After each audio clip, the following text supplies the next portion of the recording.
for anyone's permission. As long as it's within the policies, the regulations which are accepted, take it. Because that's your thing. Even when you wake up, you sleep, you continue doing that thing.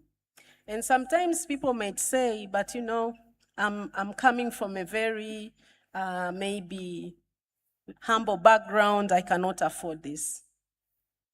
All in all, I know here, where we are, there are young people who have laptops here. There are young people who have international or global mentors. There are young people who have really tried hard from their village to come to the university or to come to look for life. At the same time, there are young people who are the first ones to go to school in their families. But that is not a failure. That is just a way to go. And it's an awareness. Awareness, in a sense, you understand yourself. So try to do from where you are that one thing. I remember I once asked one of my dad's friends. My dad was lucky he went to study to Canada back then in the early 60s. When he fell sick, he was at my house, and he said, I remember I had this very lovely friend of mine, he's in Canada.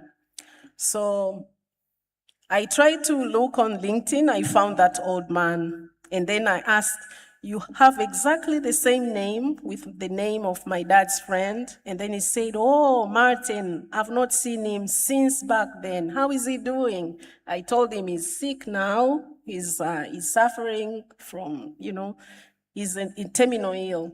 So my dad was very happy. So they spoke and everything. And this man, when my dad passed away, told me, I'm very successful. I'm very, very successful. He started sending me photos of his yachts, his houses, and so forth. Okay, I was just looking at them, and then I was like, how did you come that much successful? What he said, if success could be very easy, everyone could be successful, but success is not easy. And what he told me, I want to be your mentor, and free of charge, but I want you to be very serious. So the first question he asked me was like, what is this thing you want to do? The thing which makes you don't sleep at night, all the time you think about it. So I said, okay, I'll come back. Like this is a stranger, because he was a friend with my dad. To me, it's just a stranger. So I said, I need to be serious here. So I said, I'll come back and tell you. So I went back. I was thinking of what he told me. So I was sending things, he was replying. I was sending things, he was replying. Then COVID came and hit him so hard, because he's old. But all in all, I just remember what he said. Have this one little thing which makes you have sleepless nights, which is your passion. My passion is to work with young people. So what I decided, I said, at CARE Tanzania, we'll just need to make sure all the time we are having young people in whatever we do. It shouldn't be only projects which we do. Should be everywhere. How can we deal with young people? So we started the Women Young Leadership Program, which Jennifer is the product of that Young People Leadership Program. She started her own idea, but she couldn't manage when it was growing, the finances, the HR, and so forth.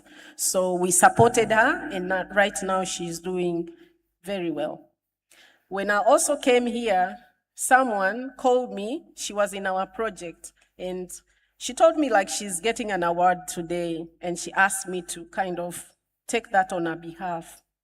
So these are the things which I think they make me with sleepless nights, but I think they also make you do it with passion. Even if you don't have funds, you just think about it. So I'm calling upon all of you young people here.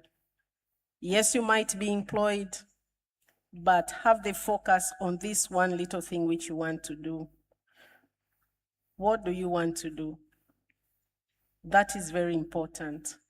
Don't care like I don't have money. Just be there.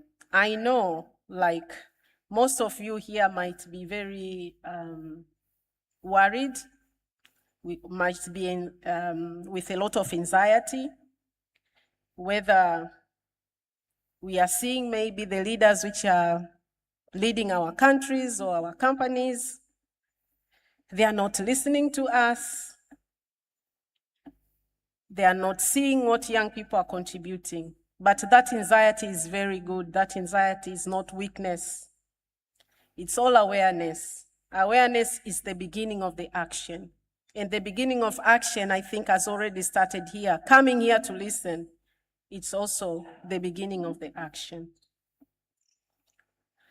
And I remember as well, one time I really wanted, I started working in NGOs. And by then the NGOs, most of the NGOs, positions like country directors were taken by the experts from the West mostly. So my plan was, one day I want to be one of them. How? Because I was looking, what are the people doing? You as young people, for sure you know your passion, you know your vision, you know your capacities. Can be either through employment or starting your own firm. So I remember at one point I went to another organization and the country director asked me, so when are you going to come back? And I told him, I'll come back as a country director like you. So he was looking at this young woman, African woman. But today, he's still there as my mentor. And he's saying, okay, you are saying the right thing.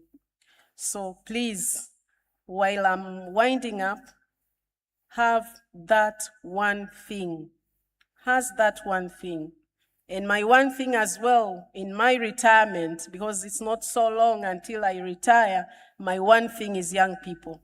I'll continue supporting young people, in a sense, in another way. Very, very young people, like children 8 to 14, I'll continue supporting them and my passion is to start a very big organization just to support the young people, to understand who they are. It's very critical. So, don't stop thinking. The community you cannot stop showing up. It's very important. Keep dreaming the things which make you work, because those are the realities of your life. And just to finish, you are not the future. You will not be the future, because you are already the present and you are already changing the world. And that change is happening. Not necessarily with the older generation, but it's happening. Ladies and gentlemen, you're free to make payments so I can do the translation for you. She just said, thank you so much, and you're all welcome to Tanzania. Asante sana, Miss Prudence Masako. Thank you so much. That was very wonderful. You are not the future, and you're not going to be the future. You are the present. Identify that one thing, and that's the beginning part. Thank you so much. That's a very wonderful presentation. Give her another round of applause, ladies and gentlemen. Yes, I told you it's a big package today. And of course, without much ado about nothing, ladies and gentlemen, allow me invite a very distinguished dignitary in our midst tonight. And that is none other than Honorable Jocelyn Tete Kwashi. She's a member of parliament of North Dai, to come and give our remarks. Guys, is that how you clap for an honorable? Come on.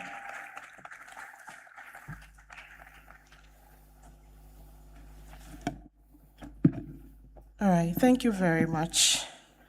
Like the MC said, my name is Jocelyn Tete, the Member of Parliament for North Dai constituency. I entered Parliament when I was 27, and I was in my final year in the university.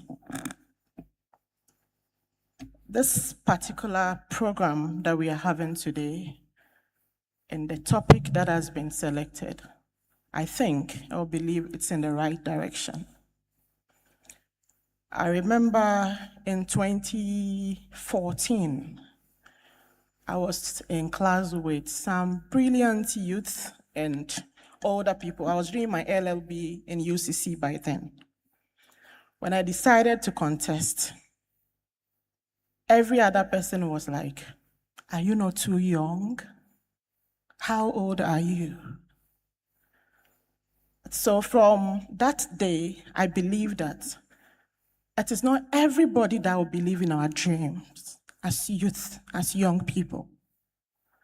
So if I don't create the space for myself, if I don't encourage myself, it's not just the older people, some older people that will discourage you, but our own youth will make you feel that you don't belong here. So in 2015, when I was driving from Cape Coast to Accra, and then moving to the constituency to contest, I was the only one who believed in myself as youth. And when I was given the opportunity then, I told myself that if I disappoint the youth, that is the end of all of us. If I disappoint myself, no other youth will get the opportunity to serve in my constituency. We are not perfect, but just as the Bible says that our righteousness is just like a filthy rag before the Lord, but we still try our best. We still give our all. The fact that he says we cannot be perfect, we cannot be all righteous, does not mean we shouldn't be. So when I'm delivering my duties as a member of parliament, I remember not just me, but the youth that is looking up to me. Today's topic is talking about reimagining Africa through youth-driven solutions. Before I left Parliament this morning, I spoke to few people and told them that I'm coming to address a number of younger people, some the same age, some younger than me. And I've asked myself on my way here, has our system created that opportunity for us as youth? Where I serve, Ghana's parliament, our speaker is someone who really supports the youth. I think we've seen a very massive growth in youth representation in parliament this time. We have not less than 30 people, less than 40 years in parliament today. And in parliament, we have formed the Association of Young People, which I represent them as their president. We have not only formed the association to show that we are the only privileged people, we are the only intelligent people, but we have come together to fight that cause, that life does not start at 40 any longer. Hello? Life starts with the youth. So at any age that you feel you are youth, life starts with you. We find ourselves now in situations where the youth are either doing drugs, are doing things that put us at where we are not supposed to be.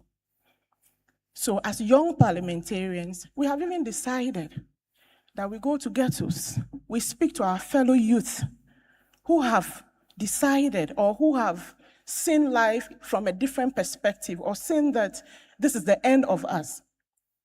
We must not have it all to be able to serve. You must not come from the richest family.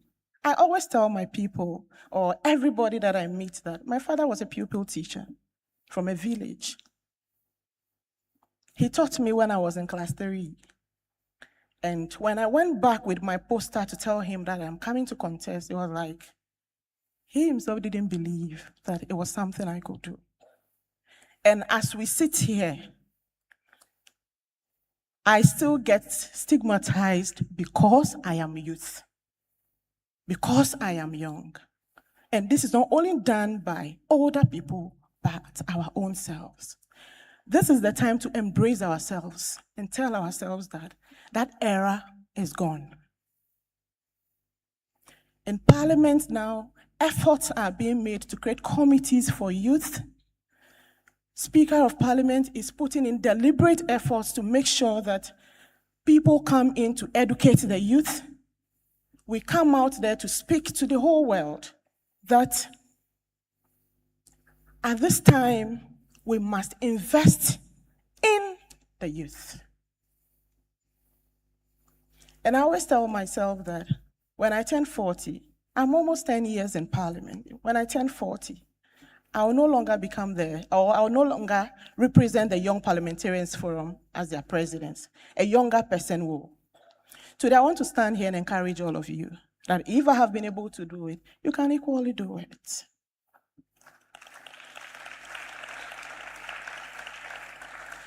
When people are talking about mentors, when people are talking about godfathers, godmothers, I ask myself, what if there is no godfather? What if there is no godmother? What if there is no mentor? Will you fail? If we don't create the space, like I said earlier, nobody will create it for us. Yesterday, I spoke to one of our national executives. I felt so bad about an incident that happened. So I asked him, is it because I'm a woman or it's because I'm a youth? And it actually happened because I belong to these two categories. We went for a program recently in Turkey. It was about Parliament, IPU, where I represent youth young parliamentarians on the Bureau of Young Parliamentarians, IPU Global. I met one man who was like, hello, are you from Ghana? I'm like, oh yes, I'm from Ghana. Are you a member of Parliament? Yes, can I have your contact? I'm from so and so country. The next moment, harassment starts.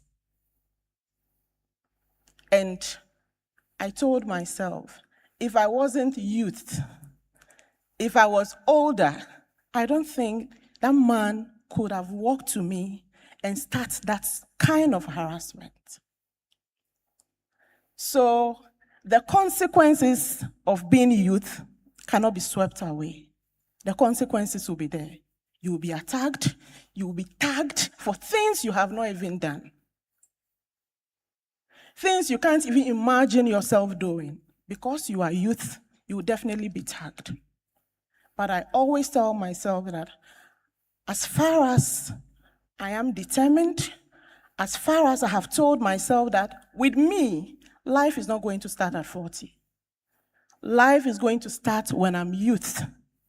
Life is going to start when I'm not that age that everybody thinks that is where you can get to succeed or to do whatever older people are doing. So if we want to still be in that corner and waiting on people to create the chance for us, why are they not giving me the opportunity to do this? Why are they not giving me this? Is it because of my age? And we don't move forward. We don't tell ourselves that this is the time. We will continue marking time until we get to that age where we cannot wear the high heels any longer. We will get to that age where everybody says, your hair is all white now. And it would have been too late. This morning, I bring greetings from my beloved constituencies. I left there around 12 a.m. and got here around 4. And I always tell myself that the sacrifices I put in as youth will give the younger generation, those behind me, the equal opportunities that the people are giving me. So while we sit here, don't only assume that you are doing it for yourself. The younger people behind us will thank us one day, will tell us that if you hadn't started, if you had relaxed, I am not sure I'll also get here today. Let's come together as youth. Let's see what we can all do together. And if there is a youth out there who is fighting a cause, who is spearheading a cause, let's come together, support youth, and make sure that our voices are heard always. Thank you very much.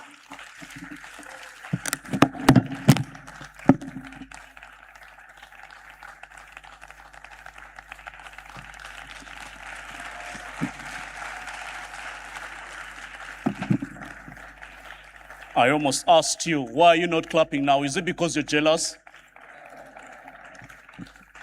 Ladies and gentlemen, you don't need the world to believe in you. You don't even need the peers around you to believe in you. All you need is, come on, guys, come on. She asked you, what if there are no godfathers? My neighbor whispered, I have ancestors. I won't point at my neighbor, but let me tell you, the ancestors are not going to help you. You just need yourself to make it there. Thank you so much, Honorable Jocelyn. That was so powerful. It's getting better, right? All right, ladies and gentlemen, our next speaker is none other than Ernestina Effa. She's an MSc MIET, and this person is going to be speaking on the topic, breaking barriers. And we're going to be hearing the journey to safety engineer and the champion of e-women's health innovation. Give it up to Ernestina, ladies and gentlemen.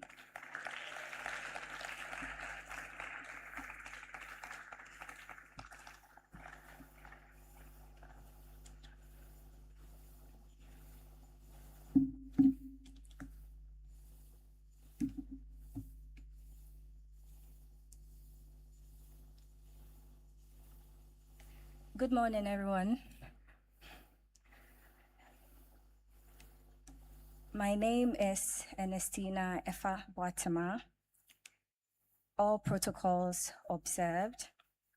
I am a process safety engineer, and it is an honor to speak at the 6th Africa Youth SDG Summit on the topic Breaking Barriers, My Journey as an Engineer, Lessons I Have Learned, and Championing Women's Innovation. As a child, I experienced, saw, and heard things that I vowed I would never experience again. I made a promise to myself that I would work hard to become someone who would protect, serve, and prevent others from experiencing similar hardships. And I have done exactly that over the years in my personal and professional life. It feels surreal standing here today, the same platform that nurtured my hunger and influenced my path in life. Thank you, Youth Advocates Ghana. I am grateful. Growing up without the stability and parental support that every child deserves is not something I would wish on anyone. Yet I am grateful for the lessons that came from persevering, overcoming obstacles, and refusing to allow my circumstances to define my future. And I thank God I trusted in myself and utilized every opportunity that came my way. Some of them, I searched for them, and I indeed found it. I tell my friends that my life is a collection of the benevolence of strangers, and this platform, as I mentioned, is one of them. To buttress on what Honorable Jocelyn Tete said, if we don't have any godfathers or mothers, what will happen? My response to that is the journey just gets harder. 10 years ago, in 2016, I met Mr. Ametepe on the campus of Presbyterian University College. What seemed like a simple invitation to support Youth Advocates Ghana became a defining moment in my life. That invitation introduced me to volunteering, service, and leadership. As a young student, still trying to find my place in the world, I threw myself into serving others. Through conferences, community projects, and volunteering, my world expanded. For the first time, I felt part of something greater than myself. I met incredible people such as John Amuzu, Oko Ama Richard Zukunu, Francis Ametepe, who also is Mr. Ametepe's younger brother. Together, we worked on projects that collected data to support policy development. That work later contributed to recognition from the United Nations, winning the United Nations Includer Award in Germany, born in 2018.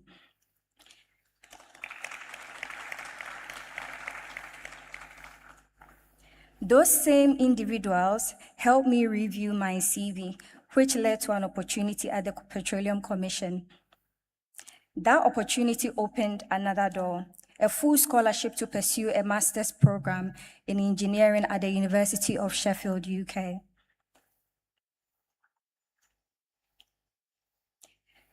An opportunity also presented itself as I also became an international engineering ambassador at the university. After my studies, I got the opportunity to also work for an offshore wind company. And after that, I also ended up working for the UK Ministry of Defense. Looking back, none of those opportunities appeared because circumstances were perfect. They appeared because I kept taking the next step. I kept moving forward. I learned early that success rarely comes from waiting for ideal circumstances. It comes from determination, resilience, and a willingness to keep moving forward when the path ahead is even unclear. Engineering taught me far more than technical skills. It taught me how to solve problems, how to manage risk, how to make decisions under pressure, and how to create systems that protect people and improve lives. As a process safety engineer, my responsibility is simple, ensuring that people, environment, and assets are protected, but the journey has not always been straightforward. Like many women in STEM, I have often found myself in rooms where women were underrepresented. I remember standing on an offshore drilling rig. I actually arrived very late the previous night. And when I entered the meeting room, they actually thought I was part of the cleaners because offshore, majority of the women there only did the cleaning work, which was quite interesting. There were moments when I felt I had to prove my competence before my ideas were considered. Moments where my voice had to compete to be heard. Moments when challenges appeared larger than the opportunities before me. Yet, those experiences became my greatest lessons. They taught me confidence, taught me resilience, taught me to speak with conviction, and they taught me that barriers are not always walls. Sometimes they are doors that require preparation, persistence, and courage to open. Most importantly, they taught me that often our greatest limitation is the one that we place on ourselves. To speak on that, I would like to mention that from my experience abroad, I have met several Africans whom, upon speaking with them, their first statement is because some roles are predominantly white or is targeted towards certain people, they are not emboldened to apply. So today, I would like to urge everybody in this room that regardless who you are or what your assumptions or perceptions may be, you should always be emboldened to expose yourself and apply for these opportunities, because you would never know where that would lead you to.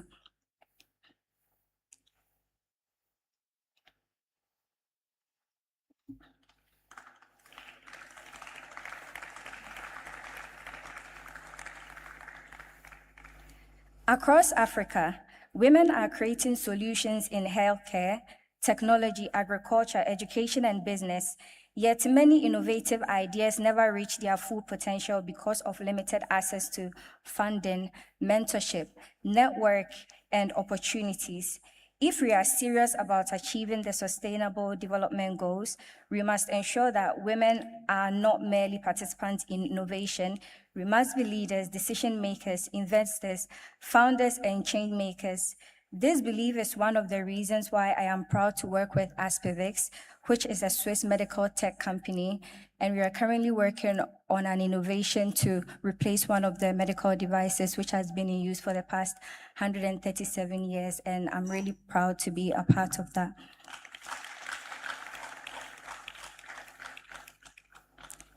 Innovation is not simply about creating new products, it's about solving real problems for real people.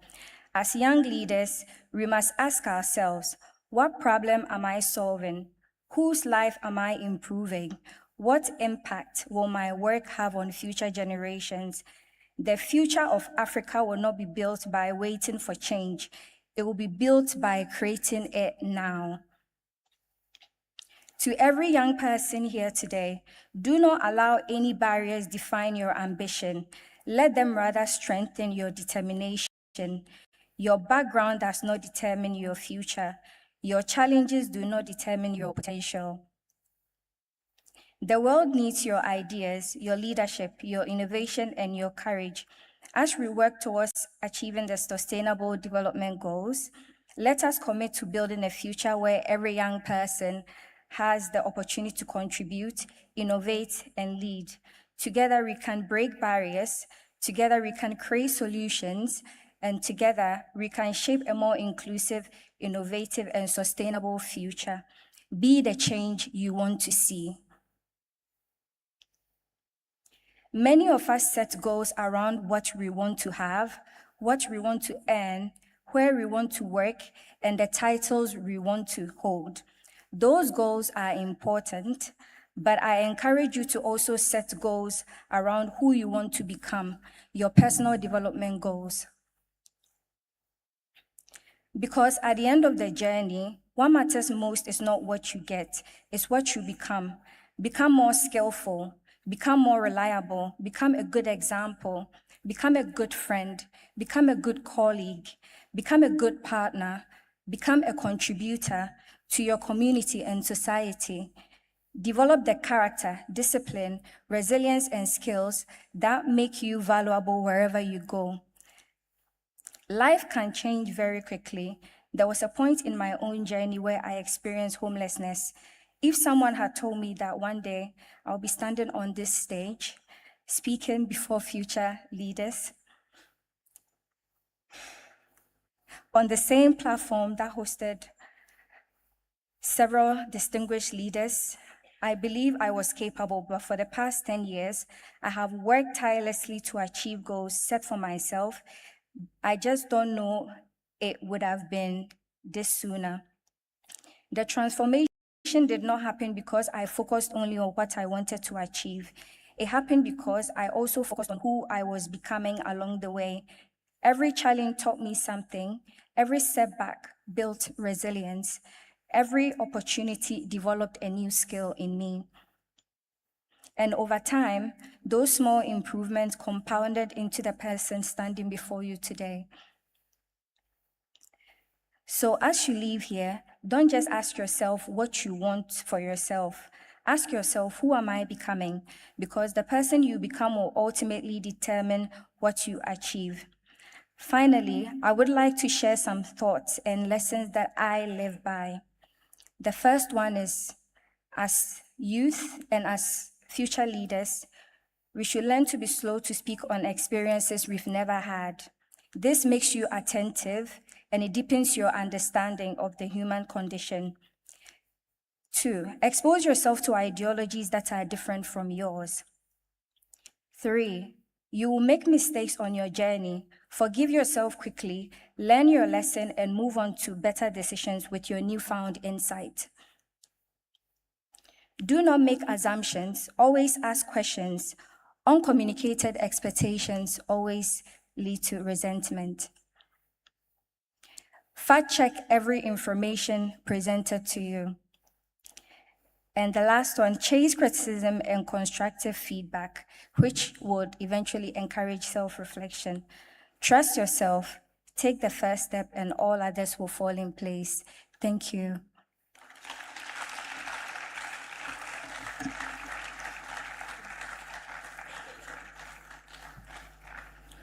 Are you jealous?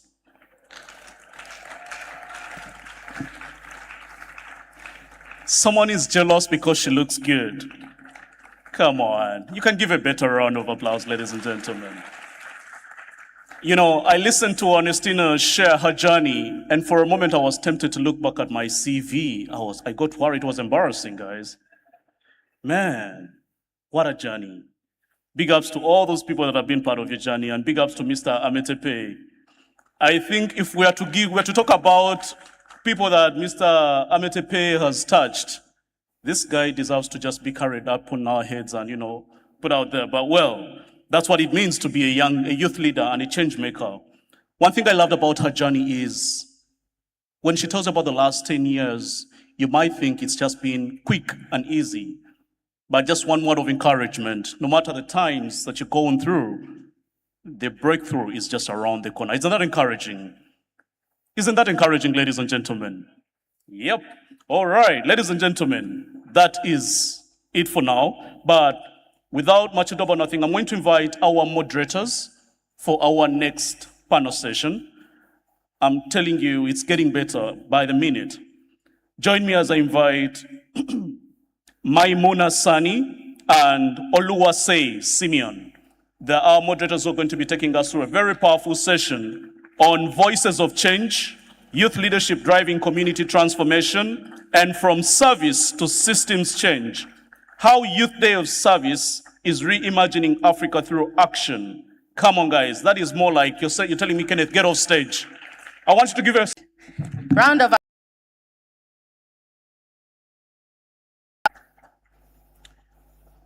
Thank you, Memuna. And good morning, Africa. Good morning, Africa.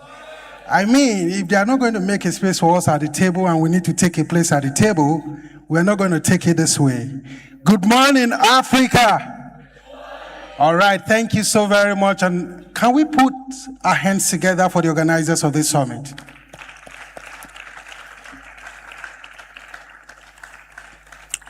So, because I'm someone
when we think in terms of the role of young people. Aid architectures are shifting, funding landscapes are contracting in some spaces and reconfiguring in others. The 2030 SDG deadline is 4 years away. Against this backdrop, we have models that work, models that are locally accountable, evidence-based, gender-responsive, youth-centered, that need to be seen, studied, and scaled. NYFF is one such model. The Youth Day of Service is another. And today's panels will introduce you to some of the leaders, the innovations, and the ideas that make that case more powerfully than any funding report or log frame can. So in the next hour, you'll be hearing from young leaders whose work is already reimagining Africa, not as a future promise, but as a present reality. You will also hear from, not just from NYFF, but from the Youth Day of Service team on how collective action, structured with purpose and institutional support, becomes a strategy for systems change. I invite you all to listen generously, question critically, and leave with a commitment, whether it's as a funder, a policymaker, a practitioner, or a young leader yourself, to do something differently because of what you hear today. Thank you. And I'll hand back over to Sheyi and Memuna.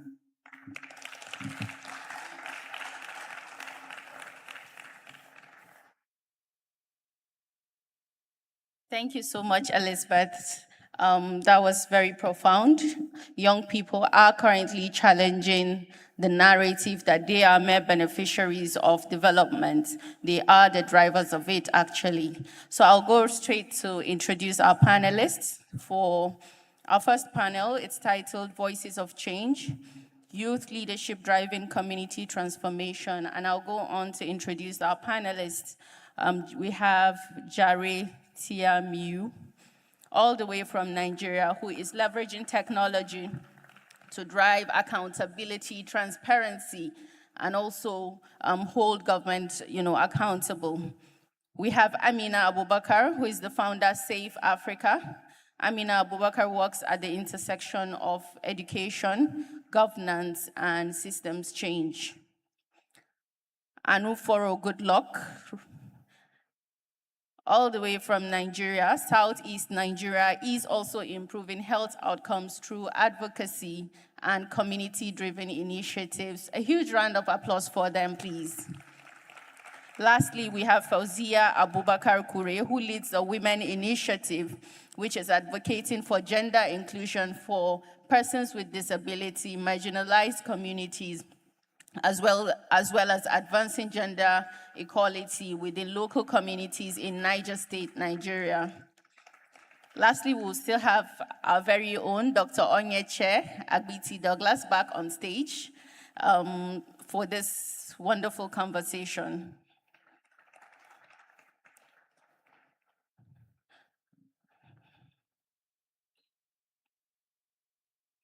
So as we have said, today's conversation brings young leaders. We refer to them as leaders because they are challenging the status quo and leading initiatives and driving change within their communities.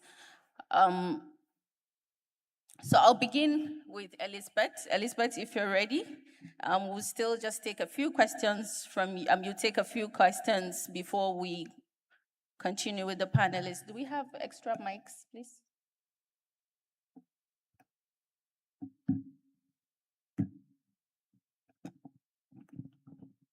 Mics for the panelists, please. While we're waiting for that, Elizabeth, like you have said, NYFF has supported young leaders and organizations across Nigeria through grants.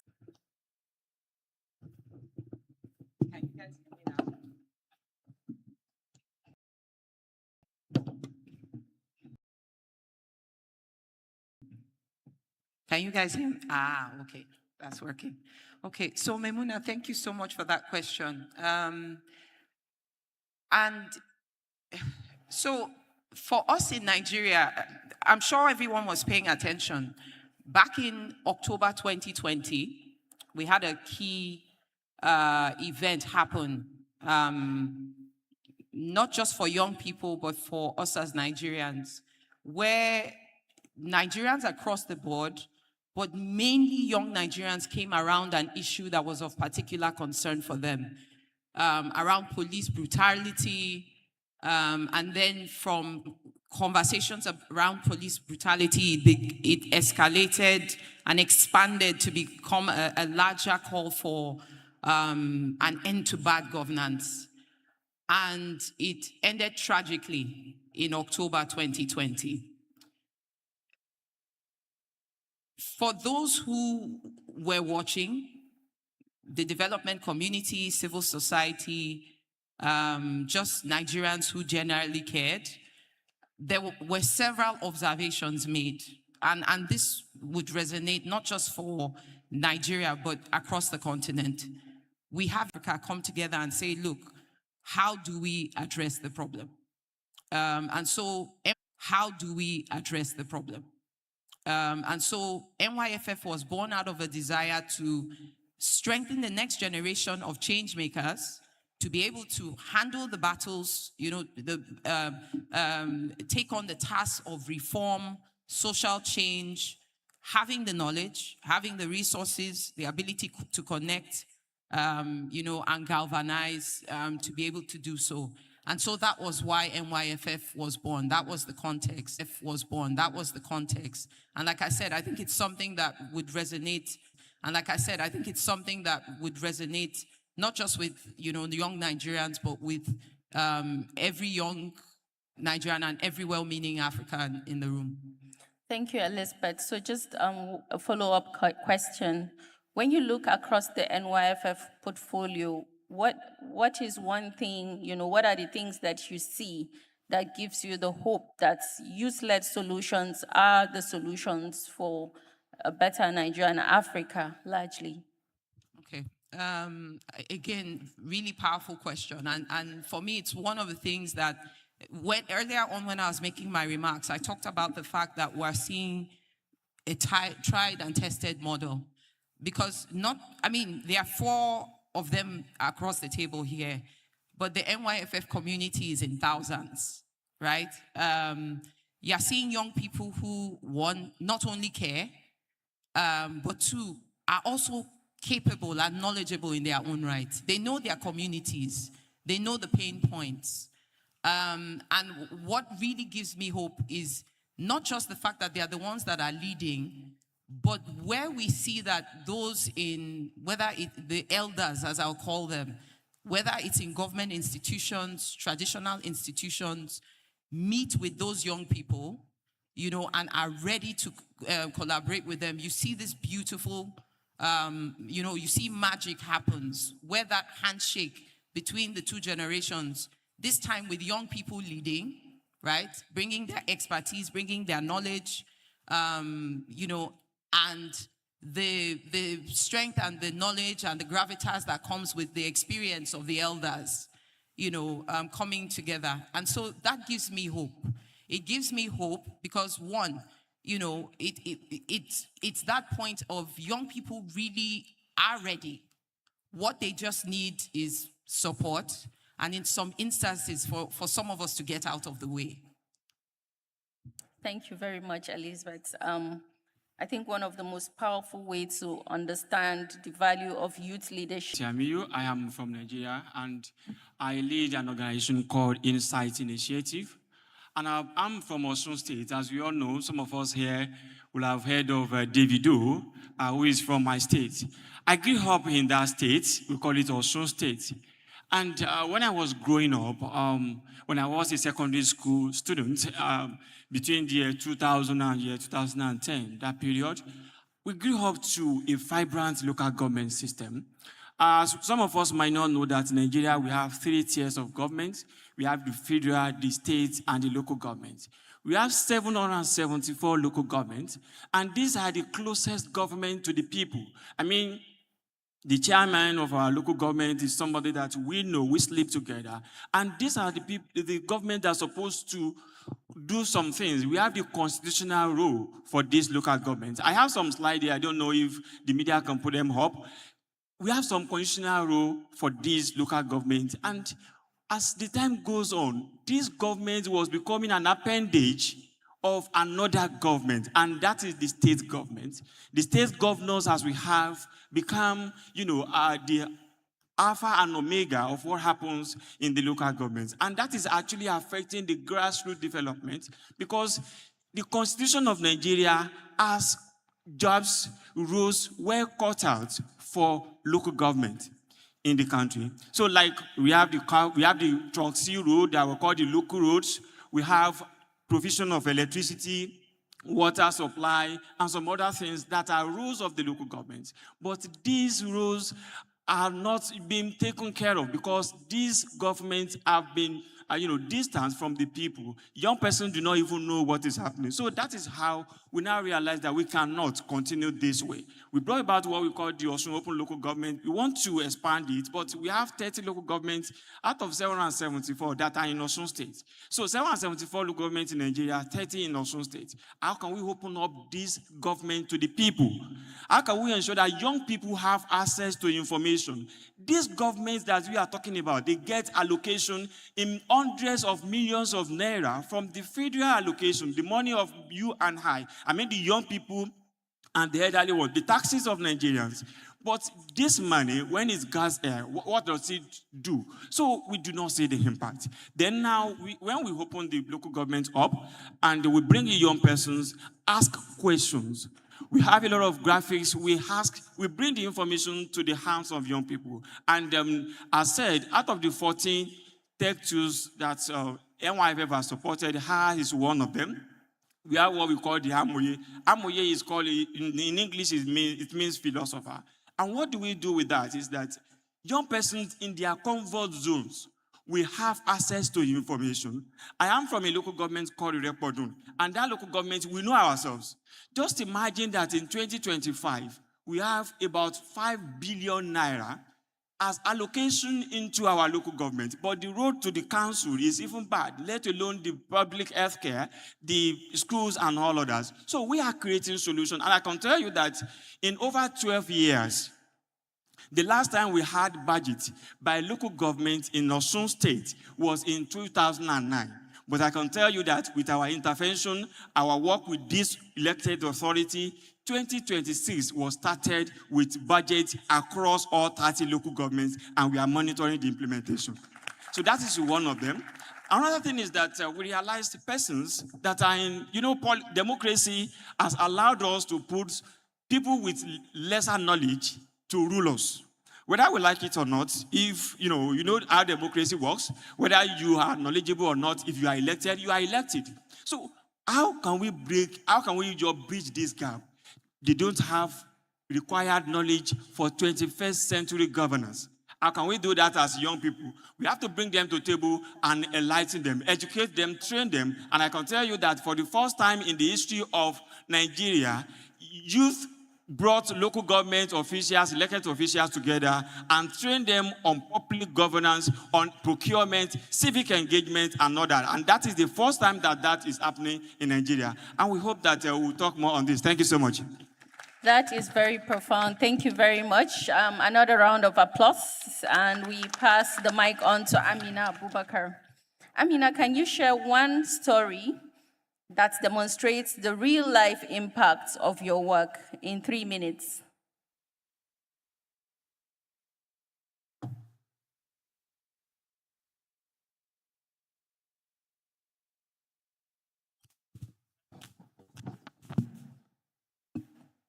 Hello, you can get me now? Thank you. Can you imagine being excluded just because you were born that way, with a disability? Can you just imagine what that looks like? So in many communities that we work in Nigeria, that was a typical thing that was happening. My name is Amina Abubakar. I am the founder and director of Safe Africa, and we work at the intersection of education governance, youth empowerment, and women empowerment. One story that I am very proud of is a story that stemmed out of an initiative called Activism That Yields Results, Building the Future Now.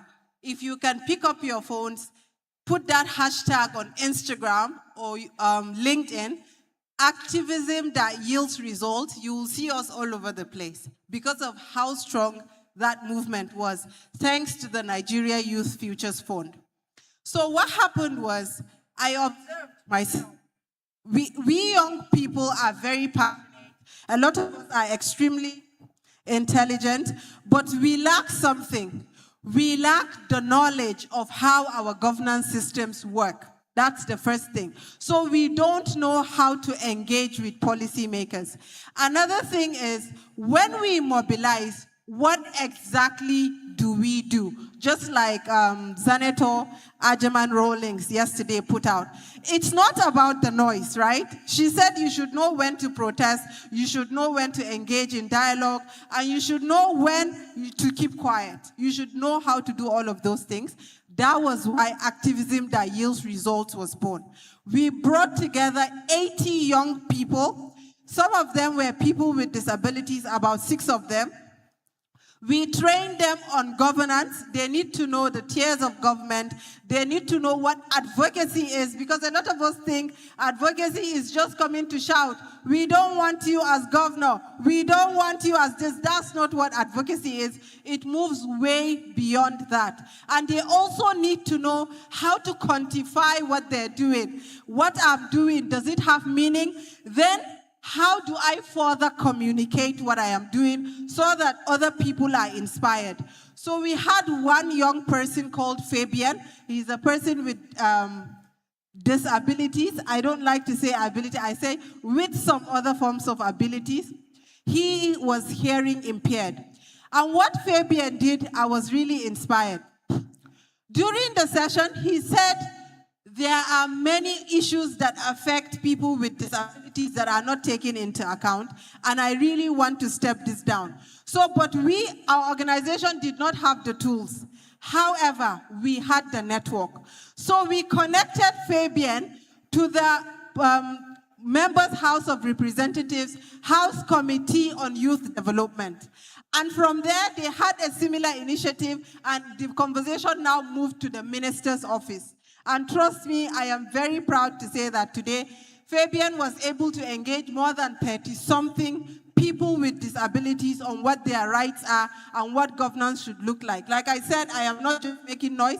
Use hashtag activism that yields results. You would see what I'm talking about. Recently, to narrow it down, this is very broad youth empowerment conversation, but I like to narrow things down. We have more than 10 million out-of-school children in Nigeria. That is the highest number in the world. One of the major crises is the local governments are not even ready to take leadership. So our project, Project Learn, Local Education Authorities Readiness and Needs Assessment, for short is called Project Learn, also supported generously by the Nigerian Youth Futures Fund.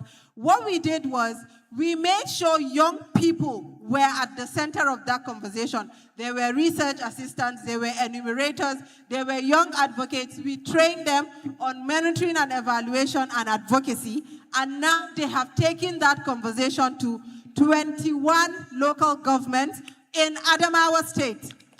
We made that research across all the local governments, and what we found that they were not ready.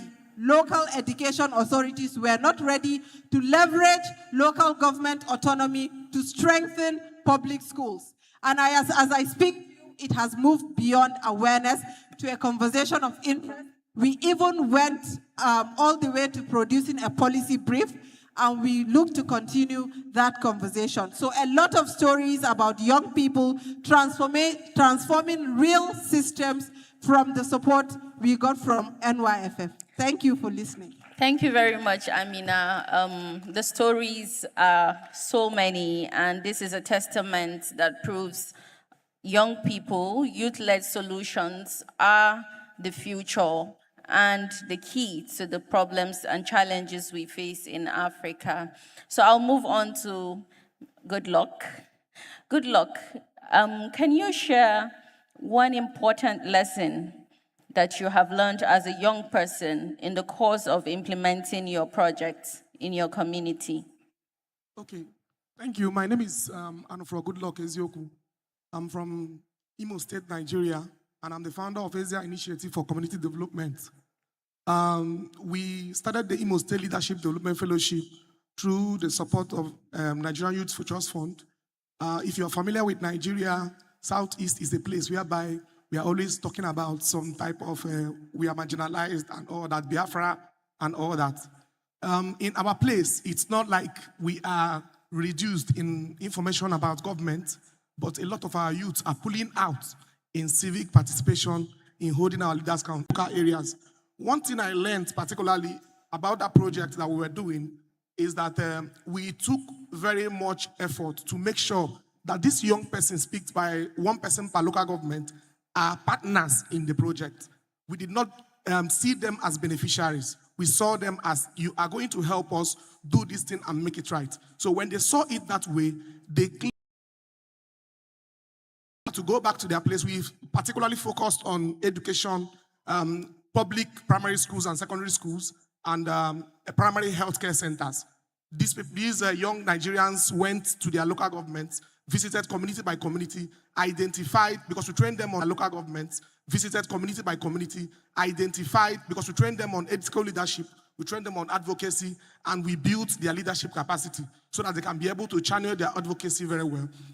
This thing yielded so much that there is one of the fellows that is currently in Tanzania because he is a teacher, primary school teacher, when he was being able to identify primary schools that are dilapidated and started advocating it for proper attention. The Jamie Powell Institute recognized him and is sponsoring 3 days of, he's going to build his leadership capacity in Tanzania. He just went yesterday. Health Insurance recognized him and he was awarded 1 million naira for the type of advocacy he was doing in his local government. So from there to also, we also recognize that social inclusion, inclusivity, when you are doing a program, is even more protection and security for you, more than even the person you think you are securing. What I mean is that when you're working with persons with disabilities and they see the passion in you that you are protecting their interest, they will protect your interest to the last. They won't wait for you and stay and say, you are the leader, and they wait for us. These people are very passionate. The people with disabilities, anything that comes against you, of course, people who don't like change, like Honorable Rollins said the first time, there are people who don't like change, so you need to be defiant a little. So when you're doing that, the people, if you make the people that is following you partners, you will be shocked that even some of them have more networking more than you, and they will ensure that you are protected. Lastly, I learned also about collaboration.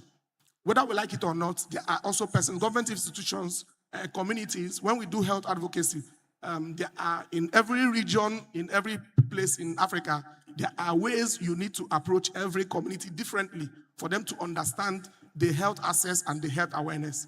So the collaboration between government institutions, community leaders, traditional rulers is very important and is very key. Because if you think you can do it alone, like Honorable Jocelyn said, at a point in time in the table, they will be feeling, how can a youth, this such brat, be doing such a thing? How can you, what do you know? So they are very much agitated. So if you can be able to engage them diplomatically and build network and collaboration, just like we have been doing here, it's going to go a long way to scale up what we have been doing. Thank you so much. Thank you very much. Good luck. We move quickly to Fauzia. So could you please pass the mic to her? Fauzia, what achievements are you most proud of as a young person leading change within your community? Thank you very much, Mimuna, for that question. My name is Fauzia Abubakar Kure. I lead an initiative, Women Advocating for Gender Solutions and Mentorship. I would start with an experience from 2018. That was when I started developing interests in the development sector or the social impact sector. But then I was so confused. I didn't know what to do. There was no mentor. There was no one to guide me, and I asked questions. Nobody was there to guide me. And I started surfing the internet to see where I could get information on, opportunity platforms, networks for youths, and that was what brought me to where I am today. Now, from 2018, I couldn't do much, not until 2023 when I went for a conference and I saw young people just like me, even younger than me, doing amazing things. And after 2018, I started volunteering for different organizations. And one thing I took away from that conference was the fact that as long as you volunteer with any organization, definitely you have the experience because you're on the field, you're working every day. And that was what brought about one of our very key initiative for young women and girls, which is the Inspire Her Leadership Program, which is one of the greatest achievements so far because I lived through the problems and the challenges that I faced. I have experienced it. And what would be the knowledge to myself and people if I don't impact my community? And that was what led to the Inspire Her Leadership Program, which is supported by the Nigerian Youth Future Fund. And I can tell you today that that program has transformed to be a leadership academy for women and girls in Nigeria. Now, the project is a 3-month project where we have 2 days workshop, 1 month of training, 1 month of mentorship, and 1 month of capstone project. So why is an achievement is the fact that I am able to solve the problem that I've once faced. Because if you're talking about the youths, without the youths, then it means you cannot get a result, especially about women. We're often overlooked in so many conversations. And that is why I thought there is a need to bring something like that. In a room, I have once facilitated a session where I had 30 young women, but it was difficult to have just one person come out to, freely express themselves. To even stand up and introduce themselves was a problem. That's a communication problem itself. So what we do in the Leadership Academy is to train young women and girls to lead a fulfilling life and also to contribute to their society by training them on communication skills, civic engagement, project management, and the rest of it. And that's why the Capstone project is not just about the leadership training and skills alone, no. We bring these young women to identify problems in their communities, co-create results, co-create solutions, and then execute their project to bring out results in the communities. And we have seen so many of them transform into leaders today. I have one of our alumni in the first cohort. I have the permission to share this with everyone. Her name is Saadatu. She attempted suicide twice because she felt she's not worthy and she doesn't have value because she's always looked down on in her community because she is a woman, she's a young woman. And when she joined the leadership program, we had the 2 days workshop. That was when she shared her experiences. And what made her to share the experiences? She mentioned that we told them this is a safe space and the communication skills we taught, public speaking skills and the rest gave her confidence, to come out, to be able to express herself. And we gave them so many reasons why they are here on the earth. They have a purpose to live in life as a woman. And it doesn't just stop in the household. No, it starts from the household and, pushes through being a catalyst for change in their communities. And, today I can tell you that Saadatu and a lot of the alumni today are now part of facilitators in the Leadership Academy, and they have now, opened. I have 3 people that have their organizations today because of the mentorship and the leadership skills that we have given them. Thank you very much. Thank you very much, Fauzia. That was quite emotional and very powerful. I think a major takeaway for me from just hearing these stories is the fact that while these issues may be different, Each initiative demonstrates the power of local solutions driven by young people who actually understand the needs and their communities. Thank you very much. So we'll just move to the last segment, and each person has just 1 minute to share. So let's try to wrap up really quickly. So we'll just go all the way down. Yes, so starting with you. In 1 minute, what do you think it takes for Africa to fully unlock the potential of its young people? Thank you so much. Please, I would like the media to show us. I want the House to test the power of the civic tool that we have. You just ask any question about the electoral heart in Nigeria and you will see them. One thing that we should do as African youth is that as young people, we need to be ready to take actions. We need to be ready to challenge this. You say, that is it. Just ask anything that you want to.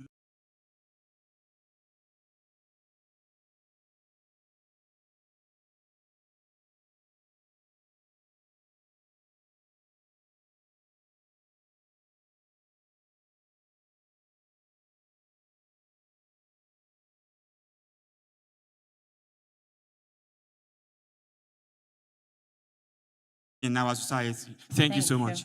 Thank you. Let's be very quick, please. Yeah. We're pressed for time. What I think the young African persons can do to amplify their voices, one is that do not underestimate the power of storytelling. It's very much important. A lot of us are doing a lot in our local communities. And start small, think big. A lot of things that we need to do doesn't need that very significant funding. We need to start in our local communities, and people will see you from all over the world and amplify your voice. Thank you so much. Thank you very much. So I would center it around 5 C's. Just it's easy for us to remember. How many C's? 5 C's. First is consciousness. We have to be conscious enough to identify which problems need solving. The second is competence. After you identify the problem, don't underestimate the power of developing yourself and your peers to do the work. The next C is collaboration. We must collaborate because we cannot do the work in silos. It will never, ever give the results that we need. The next C is cooperation. We have to cooperate with one another and accept and embrace our diversities when we collaborate. And the final is communication. We have to come out there, communicate exactly what we want, and see it through. So 5 C's, and it will transform Africa. Thank you. Thank you very much. I would say do not underestimate the power of starting small. This is very important. You know, it all starts from identifying a problem, you know, getting people that are like minds with you, and then looking for other opportunities out there. Because this is very, very important to unlock, you know, that potential to be able to move far. Because if you don't identify a problem within your community, I don't know how you are going to move further. So it all starts with your self-awareness, your own identity, as talked about 2 days ago, knowing yourself, your identity, finding a problem within your ecosystem, finding like minds, and then pushing for where you want to be. Thank you very much. Okay, thank you very much. Today's conversation has been very inspiring, I believe, and it's already proving that the future of Africa is already being defined, you know, by young people. The work is really already being done. So while we continue deliberations and while we await the next panelists to come on, I would like for us to reflect on what it would really take for us as young people to start something small. What are the little things that we can do to achieve the Africa that we want? Thank you so much for your time, and I would like to introduce, you know, my other moderator, Oluwaseyi. You have the floor. Thank you very much, our panelists. You can take your leave now. Oh, okay. Photograph, yeah? Okay, so let's just take a photo and... Okay, so we'll take the questions at the end of... There's another segment where we take all the questions together. Thank you. Thank you very much, Maimuna. And while the panelists are taking the pictures, please, can you put your hands together for the panelists?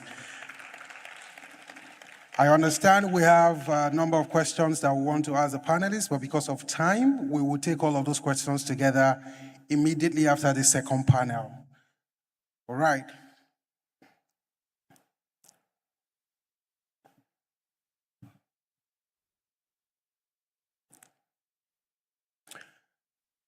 Thank you. All right, so this second panel makes a two-part argument, and it's an argument that the summit audience is uniquely positioned to act on.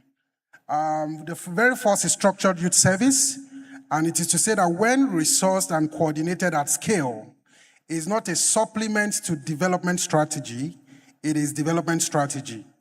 The UD of service has 5 years of independent evidence across over 28 countries to support that claim. To do is to quickly create an overview of the program. So the UD of service resource young people who do not have the formal structure of a civil society to create solutions that align with any of the 17 sustainable development goals within their local communities across Africa to carry out projects and not just complain about problems within their community.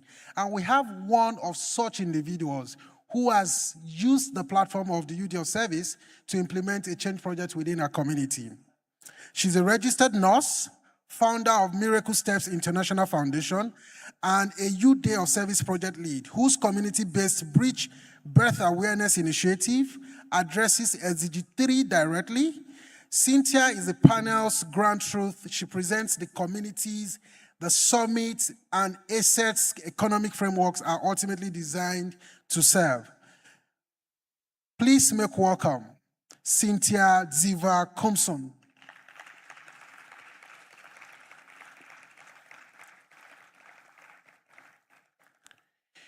We understand that policy plays a major role in the implementation of programs like this because we have to lead it to a systemic change. And because of that, we have assets represented on this panel.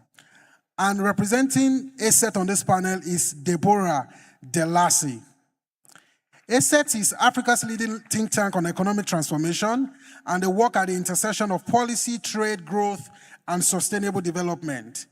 She brings to this panel the macro lens this panel needs, what Africa economic system needs to look like for youth-led development to be structurally supported rather than structurally marginalized. Please, once again, put your hands together for my panelists.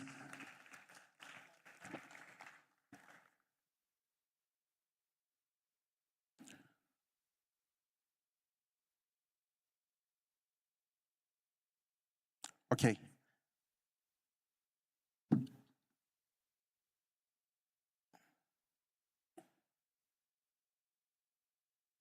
Good morning and welcome once again. I feel a bit marginalized, but I'm comfortable anyways, as the only man on this panel. And I'm going to be starting with Deborah. Okay, please, can you check any of the mics that is working?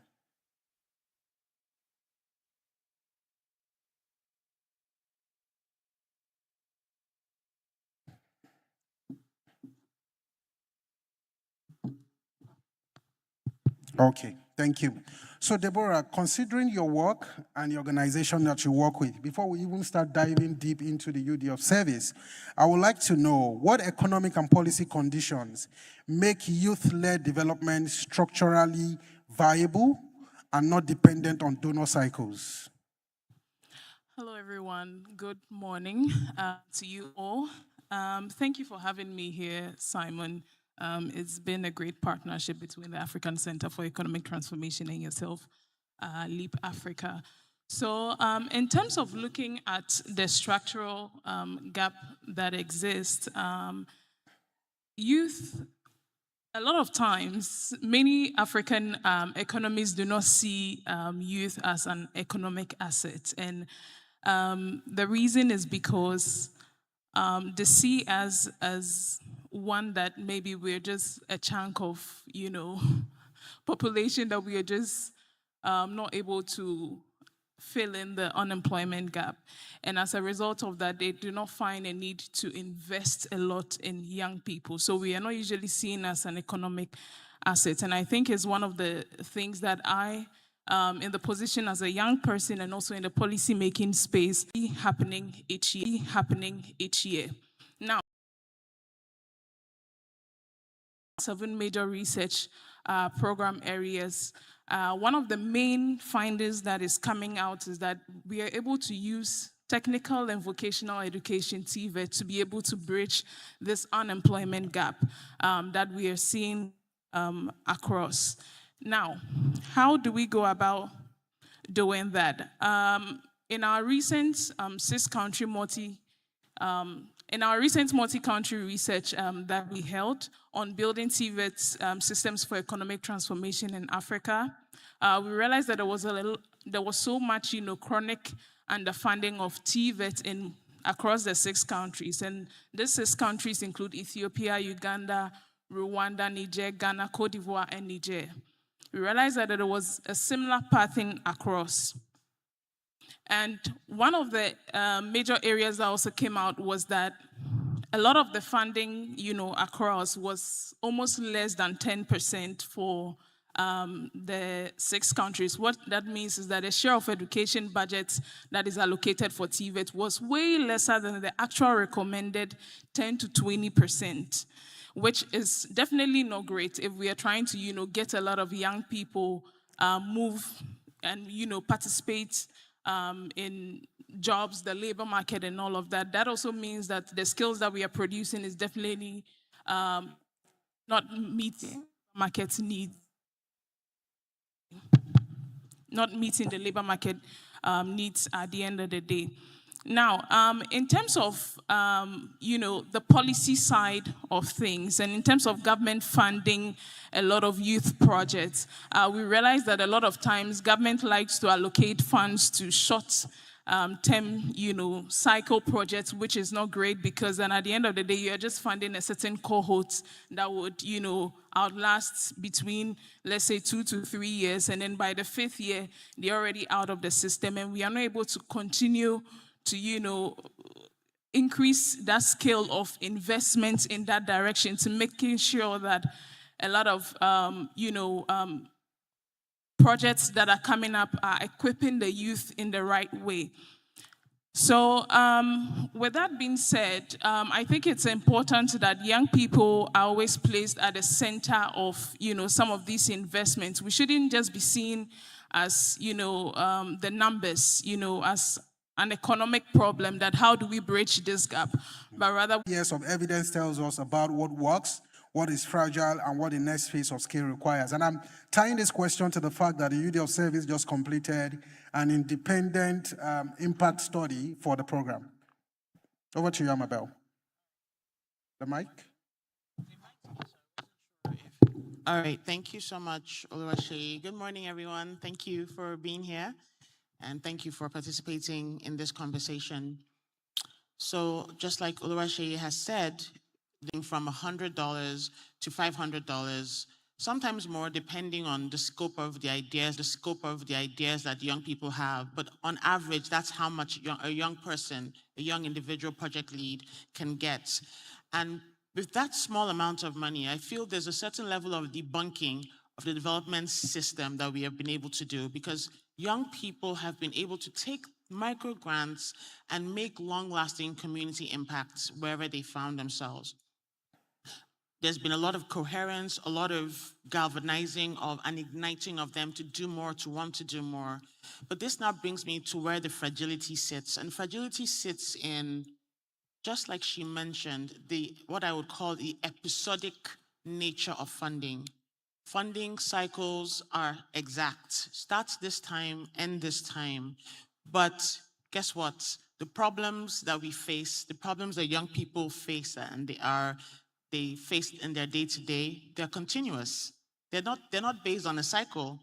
So when the funding stops, the problem doesn't stop. And you can already see the mismatch there.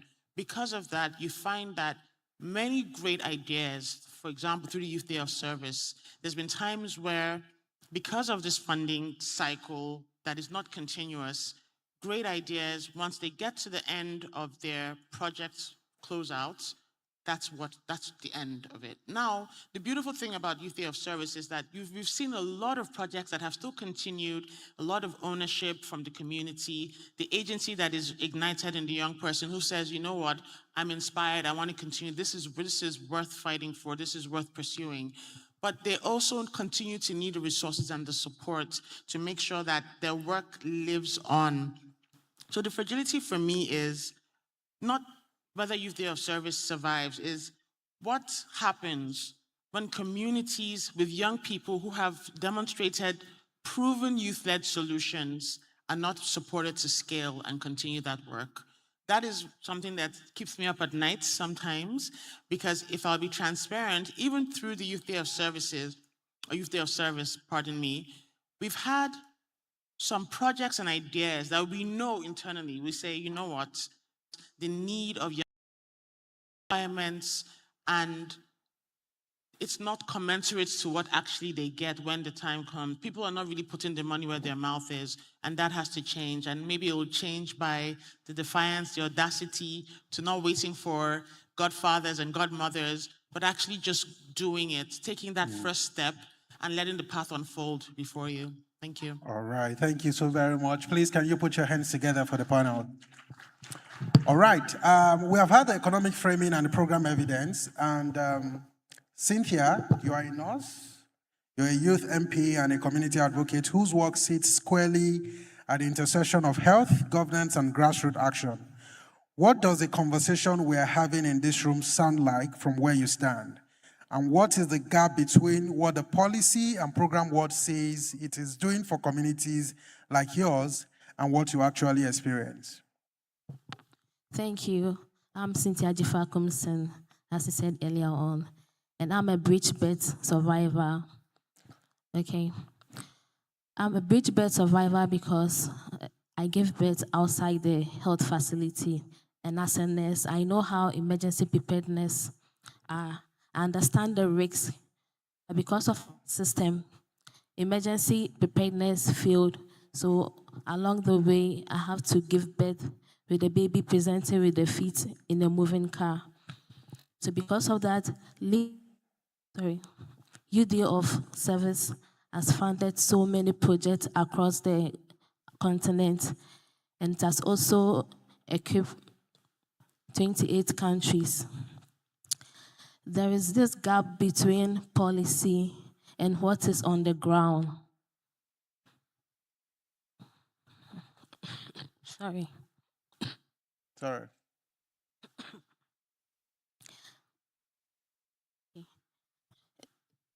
Based on that, I'm a recipient of the micro grants from LEAP Africa, inspired by the Youth Day of Service, which has supported 28 countries and also 10,000 volunteers.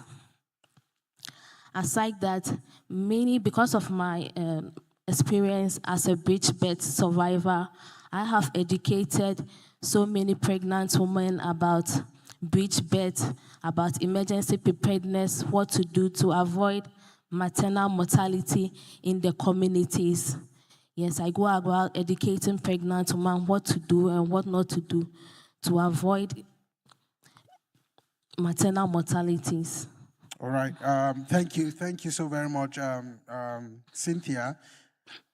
Yeah, so maybe if I'm just going to reframe my question a bit, maybe one of the things I would like to say is, considering the fact that, yes, funding has been one of the major issues that people have been talking about, access to funding, young people were not given access to funding, institutional funding and all. Is there any way your participation in YDOS helps validate your work within your local community? Yes, please, it has. Because it has impacted so many lives. It has impacted so many youth out there. Yes, so they have confidence in what they do. They go out there to create awareness in the communities. Yes. All right, thank you so very much. The media team, please, if you can, I would like you to please project the slide now. So we've conducted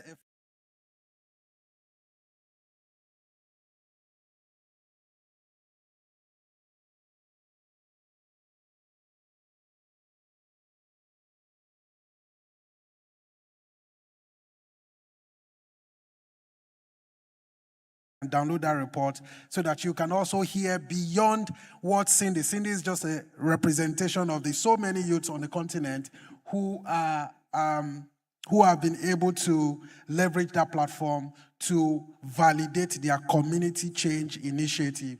All right, you can move on. Okay, yes, this. So you can scan this barcode and you can have access to that report. All right, as we're wrapping up this panel, and I'm going to be taking rounds with all of the panelists, right? This summit's theme is Reimagining African Through Action.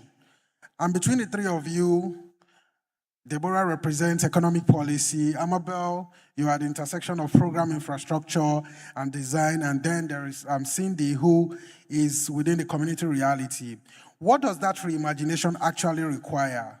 And where is the most critical point of connection between your three words that is currently missing? So from your perspective, from Cindy's perspective, and from Deborah's perspective. And I would like to start with you, Deborah.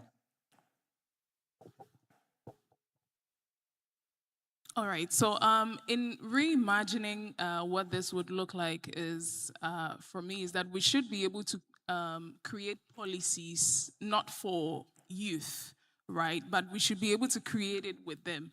So what that means is usually in terms of, policies that are being implemented, you realize that you have the economists, put together the research, then you have some program implementers, draw some recommendations from it, and then technical people having that included and creating policies, in line with issues that are evolving or whatever that the thematic area would be. And then, it get implemented, and later we're expecting that communities and, persons who are affected for which this policy was created, would now have to adjust themselves to it. Why don't we rather flip the script and rather, go back and then co-create these policies with them so that once we get to the point of implementation, then automatically there's ownership, by a lot of these communities or people who are actually running this project so that the cycle, runs smoothly. So for me, I think that at the end of the day, the structural shift is that we should stop treating, young people as a social issue, but rather we should see them as an economic infrastructure that needs investment. Because if you do not invest in the road, then, what bridge are we going to climb on to, get to our next destination? Because creating roads for communities is important because then it boosts economic activity. So at the end of the day, young people need to be invested. Where's the best place for you to start? I invite you to join the Unity of Service for 2026. We're currently calling for young people across Africa to join the movement, to lead a project within their community, to volunteer for a project within their community. And media, if you could be kind enough, you could leave the slide on Join the Movement on the screen while we're wrapping up this conversation. Cindy. So this summit is going to be putting together different declarations from this summit. So if there is one thing that you think young people like yourself, once people in power, hunger will be happening later in the year. If there is one thing you could say to them, what would it be? One thing I would like to say to them is that policies and programs should be enforced in our communities. There's supposed to be a structure which will sustain the youth, not for a short-term goal, but that will make it a lasting impact in the communities. Policy and program enforced in a structured way that ensures sustainable support for young people. Yes. All right, thank you so very much. And I'm very sure the powerful people in the room can hear. Amabel, over to you. What is that one thing? We are doing this reimagination. How do we reimagine from your perspective, and what is the intersection? Please help me pass the mic. I think that I think about what Leap Africa is doing through the Youth Day of Service. I think about what Leap Africa is doing through the young person is doing, wants to do, can do, should do, and the systems, funding, that's sort of inclusive of capital, inclusive of networking, the people they need to talk to, the knowledge, the capacity that they need to, that needs to be harnessed in them. That system and that young person should be touching quite closely. The gap between those two is, I think, where a lot of the problems lie. There's too much of a gap. It's almost like you're getting the average young person to jump through hoops just to be seen, to be known. And this is also why we're saying, be audacious and be daring, because the system is asking you to do all these different things, and it's fine. Sometimes you have to do what you have to do. But I think when we're reimagining young people's youth-led solution, or imagine Africa through youth-led solution, we need to agree and be very serious and honest about why those gaps are there and how to close those gaps well. The fact that a young person at the grassroots level is doing some great work, it should be visible to a policymaker all the way at the national, subnational levels. Somebody talked about the local governments, the 3 tiers of government, or the multi-tiers of government. There's a reason why they're multi-tiers. It's so that certain tiers have direct access to the people on the ground, the grassroots. That connection needs to be stronger. We need to keep feeding and demanding for that gap to be closed. And that's how I'm reimagining it. And I think that's what we're doing at Leap Africa through our Youth Day of Service, through our Nigerian Youth Futures Fund. We want young people to be resourced. We want them to have money in their hands and to fund their ideas. So that for me is how I would. All right, thank you so very much, Amabel. Please, if you would put your hands together. Please clap for my panelists. All right, and this is a conversation that has just started, and we have to keep these conversations going. We have to keep the conversations going. We don't have enough time, but these conversations needs to continue. And right now, for both this panel and the last panel that happened, if you have questions, unfortunately, I might not be able to take more than 2. Okay, the first 2 hands I'm seeing, and they're on the same row. Apologies, I will take one here, and I will take one there for gender balance, please. So please, can the 3 of you agree?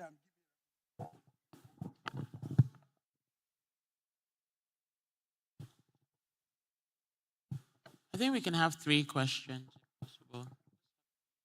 Just make it a round number. 3 is a good number.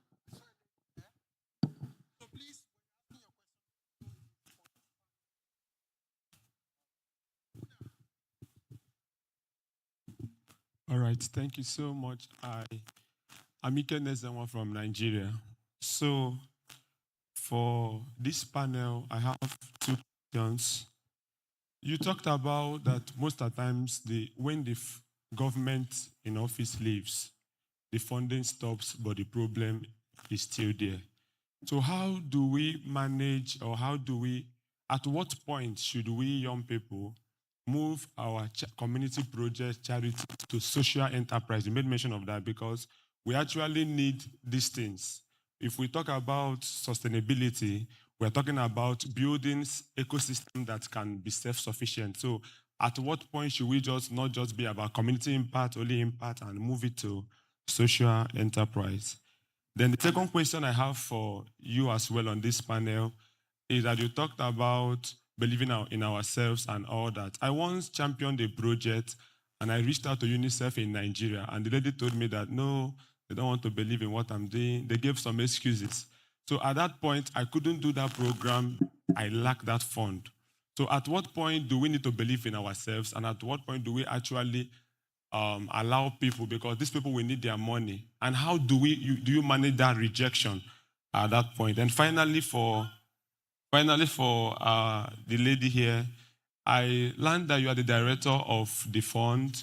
So sorry, I just want to ask, as the director of Nigerian Youth Fund, what are the critical things you think funders look out for in youth-led initiatives before they can invest? And also, I know you have been in different panels. What are the common mistakes youth-led initiatives make that make you people reject them without funding them? Thank you. Second question.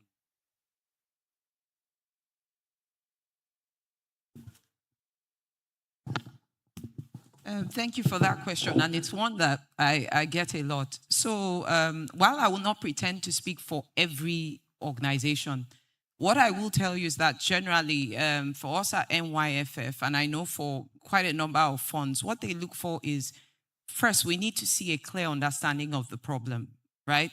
So that means you're not just saying, oh, give me money, I want to solve an issue around gender-based violence. In your community, what is the particular issue?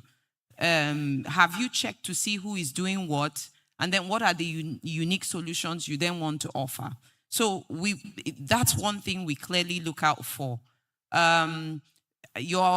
What's your organization structure like? Have you thought through, like who's going to handle the money? How are you going to do M&E? We need to see that kind of thinking. Meanwhile, let me also correct a notion. I don't think anybody is looking for the perfect proposal, right? Nobody is perfect. But to the extent that you are able to demonstrate that you have thought about these things, you've considered them, it makes a difference. Then I also want to, Amabel spoke to this already. Every funder has a certain amount of money available. If we could,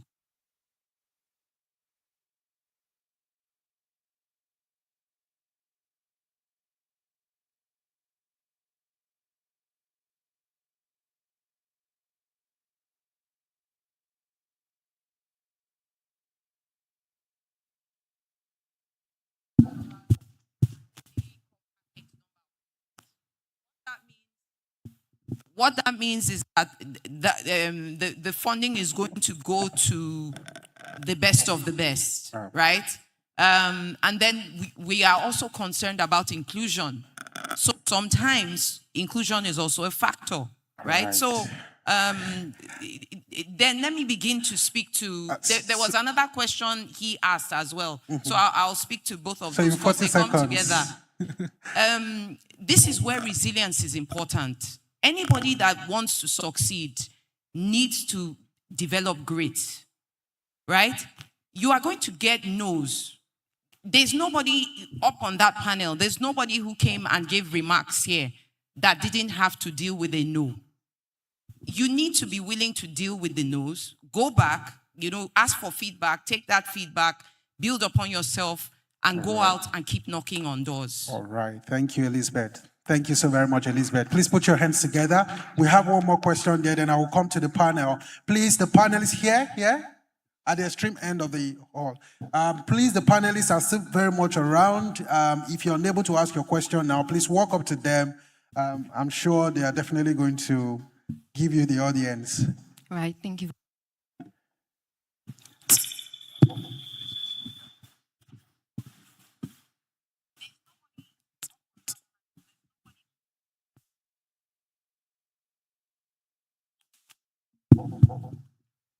Okay, hello. Good morning, everyone. My name is Emanuela Kwetia. I am the founder of Kwetia Literacy Guild, an NPO that supports and promotes literacy and educational developments, mainly because, we lack the financial resources.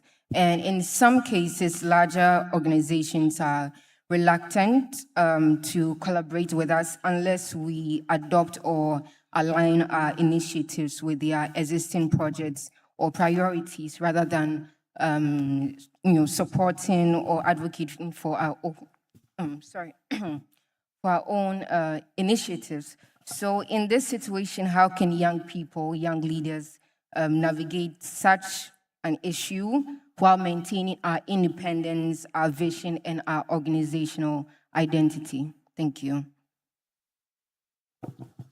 Thank you so much for that question. For those questions, actually, very salient. So I will answer best of my ability, and then I'll pass over to my colleagues, fellow panelists. So about grant cycles and continuity, to the gentleman that asked, that's a real problem. And it's not just governments, it's even, donors, funders. They have 1 year they will fund. They'll say, we'll fund for just the year. But the problem, again, is not just 1 year old. It's a continuous problem. The one thing that I'll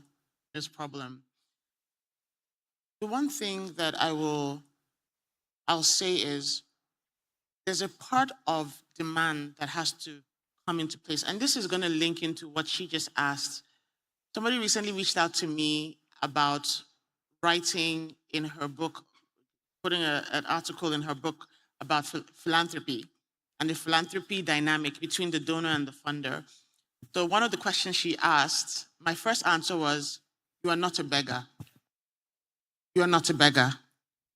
There's a reason why a funder will put money in your hands to do work, because you have value. And that is the value that you must never forget that you have. It's a dynamic, it's a relationship that in the past has historically been deeply rooted in power differential. I'm here, I'm the one with the money, so therefore you're there. No, it's not the case. Understand that you're an equal partner that can make a demand on, this is what needs to happen, these are the things that are going on. If you say you're true to your values, the things you say that are important, you must be able to put your money where your mouth is. But there's also a very strong part about, you said about social entrepreneurship and social enterprises. Over the last few decades, maybe 10, 20 years, we have moved strongly away from a charity model of grant making. There's real donor fatigue, because too often the case was, I have the money, you need the money, so you're harassing me, the donor, you're sending me grants, you're relaying me in different places to say, I need money, I need money. And many funders, back in the days, a charity model, oh, you're a charity, let me give you money. It's shifting now to funding value creation, regenerative partnerships, partnerships that if I put money in your hands, I expect that that money can unlock even more money, can unlock sustainability, can regenerate, can give more value. And so what you find is, for continuity to also be interesting, there needs to be proof that what you're doing has potentially monetary value alongside a social value, alongside social impact. In fact, the more you can prove that, the stronger the chance of you actually getting funding in the world we live in right now. And there are many opportunities for it. And that's a good thing, because it means that it's not just extractive, where one person is always the taker and one person is always the giver. I'm going to answer your question about mission creep, is what I call it. Because there's a value system a funder wants, or a priority, you bend yourself like shrimp, just trying to fit into what they want. And I'm not here for it. I'm anti that. I believe that your donor should be mission aligned to you as much as you are mission aligned to them. It has to be values alignment ab initio. That way, what you're doing together is meaningful to you both. We are too transactional in a way, where we're doing anything just for the money. I think we need to shift from transactional to values-based to trust-based. I know this is a conversation very dear to Amabe's heart. She can go on and on. So, Amabe, in 30 seconds, if you round up. Okay. All right, it's interesting to hear. A question came up, and this is as a result of some external factors. Once there's a change in government, there's a new priority that comes in. One political party doesn't want to continue an initiative that the other has started because they want to champion their own. So that goes all the way to also affect even existing policies that are being implemented by the governments themselves. So it goes beyond you. And, working, closely with policymakers, it's something that, is bound to happen. So don't beat yourself too much if you realize that, okay, government has changed priorities, so they are no more aligning with, your projects, and, you're trying to shift focus. Don't beat yourself too much. Just find a way to align. In every situation, you can find an alignment. Thank you so much, Deborah. Please put your hands together for the panelists. Please, if you take your stand, let's have a photograph as we wrap up the session. And I'm going to be inviting the moderator to come on board. Okay. So to read out the next couple of sessions while we take the photographs. Ladies and gentlemen, we can give them a bigger round of applause, please. Thank you so much for such a wonderful session. Well delivered. All right, ladies and gentlemen, our time is really fast spent. We're going to have a couple of things running concurrently, so I beg for your indulgence. Right about now, we have side events that are starting off. And in the main auditorium where we are, we're going to be having a session on whole and capable, supporting African women to thrive in the digital economy. That is a session happening right here and starting now. And then in West Wing 1, we have a session on shaping Ghana's future, a national youth consultation for the future of United Nations in Ghana. I repeat, West Wing 1, we have a session on shaping Ghana's future. That's a national youth consultation for the future of the United Nations in Ghana. That's West Wing 1. Then in West Wing 2, we have a UNDP masterclass on circular economy, the final session. West Wing 2, for those of you that have been part of the sessions, you know where exactly this is. Our ushers, I'm going to invite you to please lead our delegates to where the sessions are happening. UNDP masterclass on circular economy, final session. And then in the PCU, in the East Wing 1, we have the Irena/Gayo final session as well. Irena/Gayo final session. And then in the PCU conference room, we have a session on breaking barriers. That's to say, unlocking the full potential of women and marginalized voices. That is happening in the PCU conference room. Ladies and gentlemen, those are our breakout sessions. In the meantime, we have a very brief celebration here. Quick announcement in just 1 or 2 minutes, but you're free to get moving to your different rooms. Thank you so very much. So I'm going to be inviting the delegate from the Lagos State. Today is the state's governor's birthday, and we will be celebrating the birthday even outside of Nigeria. So over to you.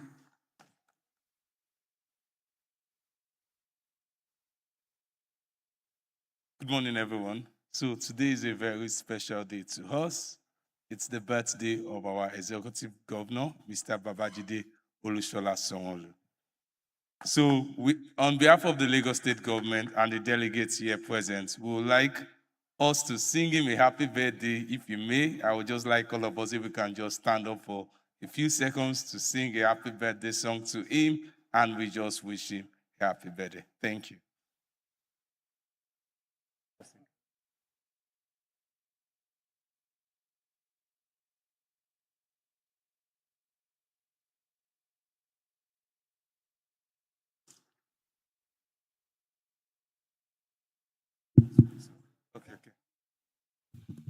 Okay, I'm sure, thank you so much for indulging us. We don't mean to take your time. It's just because our principal is very special to us.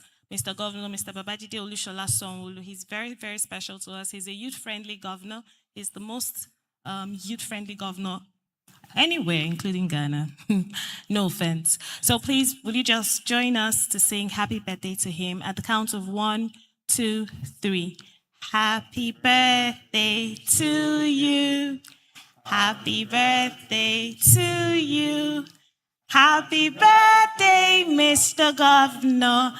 Happy birthday to you. And then we sing, for he's a jolly good fellow, for he's a jolly good fellow, for he's a jolly good fellow.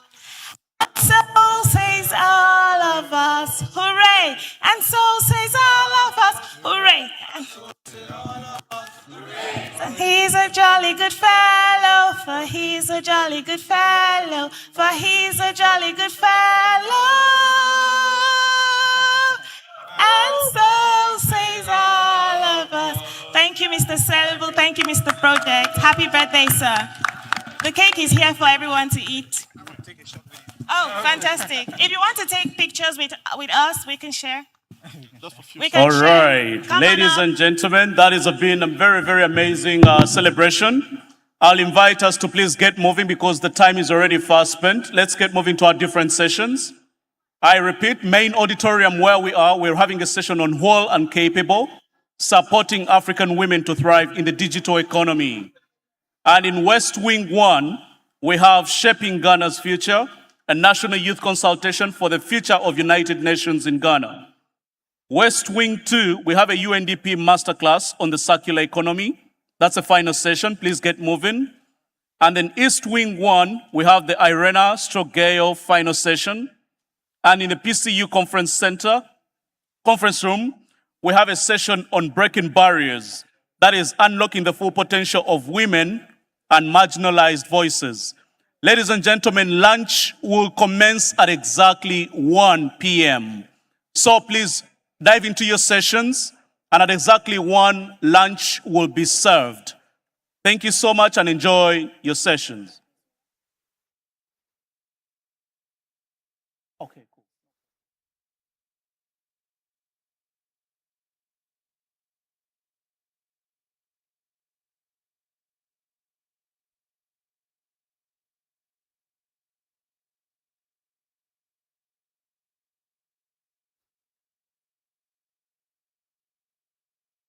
Can I please have some 2 ushers?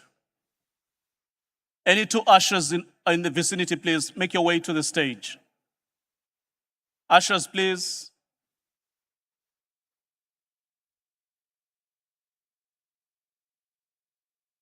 And I would expect the team that is running on the session on whole and capable to be getting on stage as well.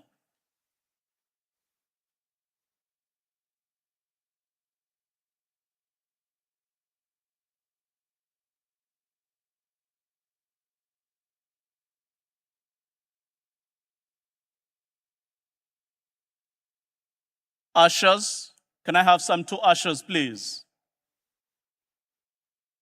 And the team that is leading a session on whole and capable right in the auditorium, please make your way to the stage.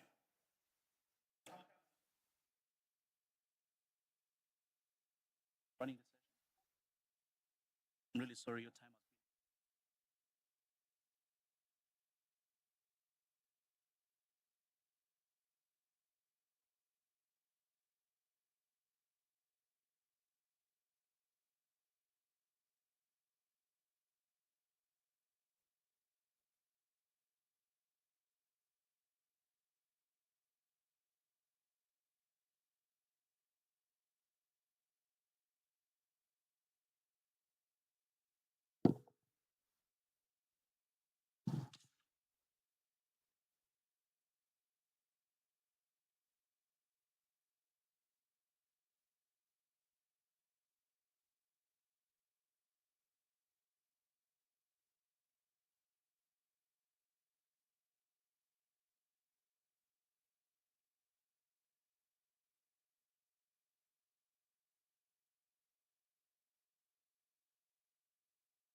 Hi, everybody.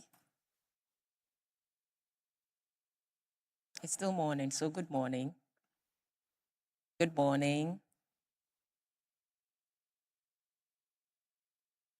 I wish we could come together, if it's possible, if you don't mind.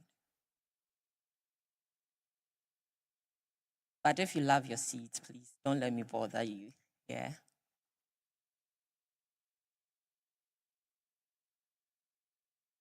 Thank you very much.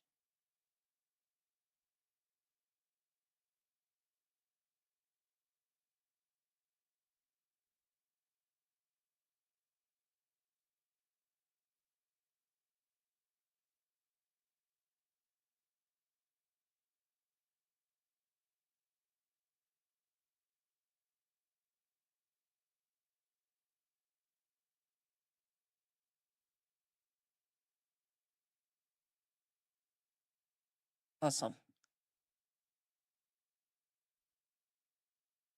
So last Tuesday, I woke up with a fun fact on the internet. And it said that Ghana has never lost their second World Cup game. So that was it for last week. Tuesday morning. That's what I woke up to. And I was wondering how the day would end.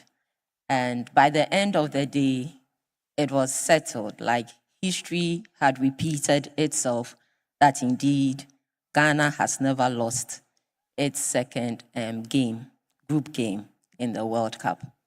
Today, 25th of June, I believe that we are making another history even in this auditorium. A group of ladies have defied the odds. They have pushed through their own limitations and boundaries, and they have brought this session whole and capable to us. My name is Lady Ruth Ali, and I welcome you all to this morning's session. This session seeks to answer the question around who is a whole and who is a capable woman. It's designed to connect women across the digital and human dimensions of inclusion.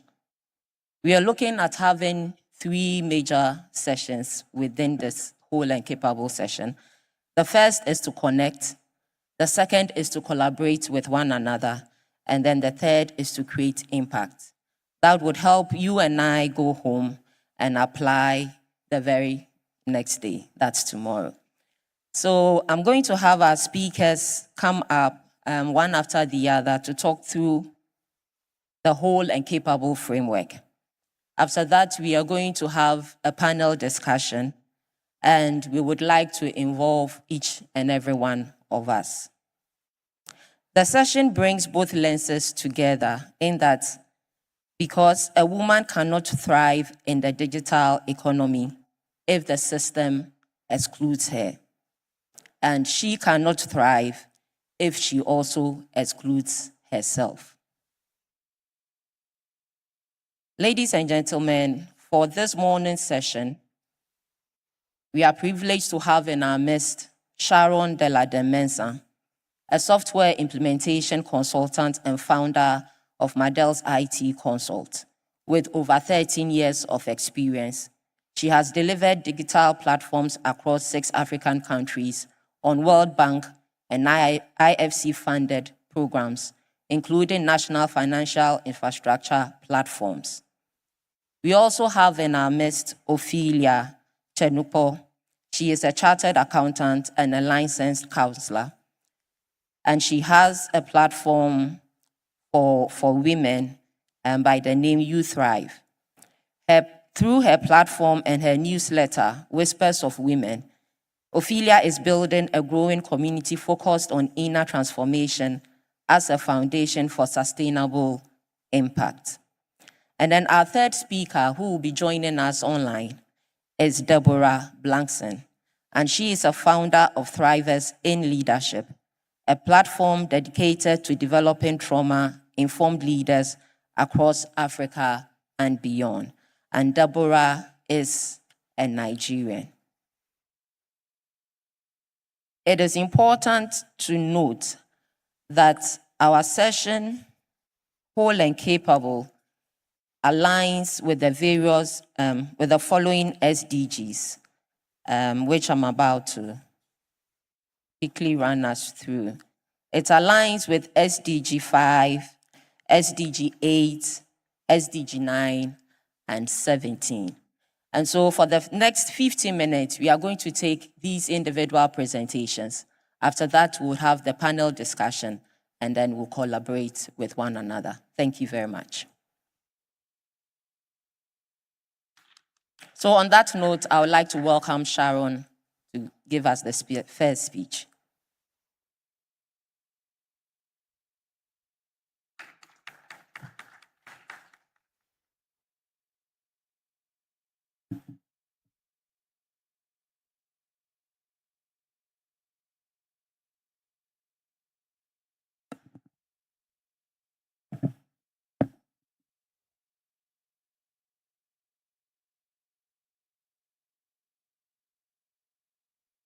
Good morning, everyone.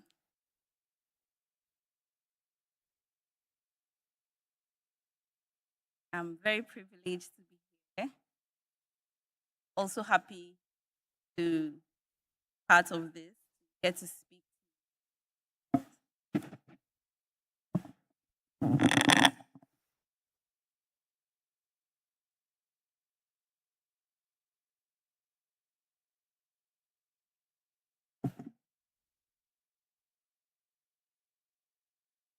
Okay.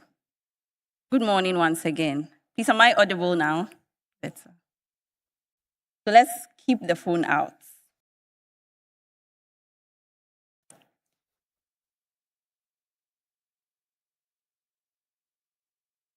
So you're holding more computing power that NASA used to put a man on the moon in your phone. You have access to more information than any library in the world on your phone. You can reach anyone, you can sell anything, you can build anything from exactly where you are sitting, right in this auditorium. And yet, something is still not working.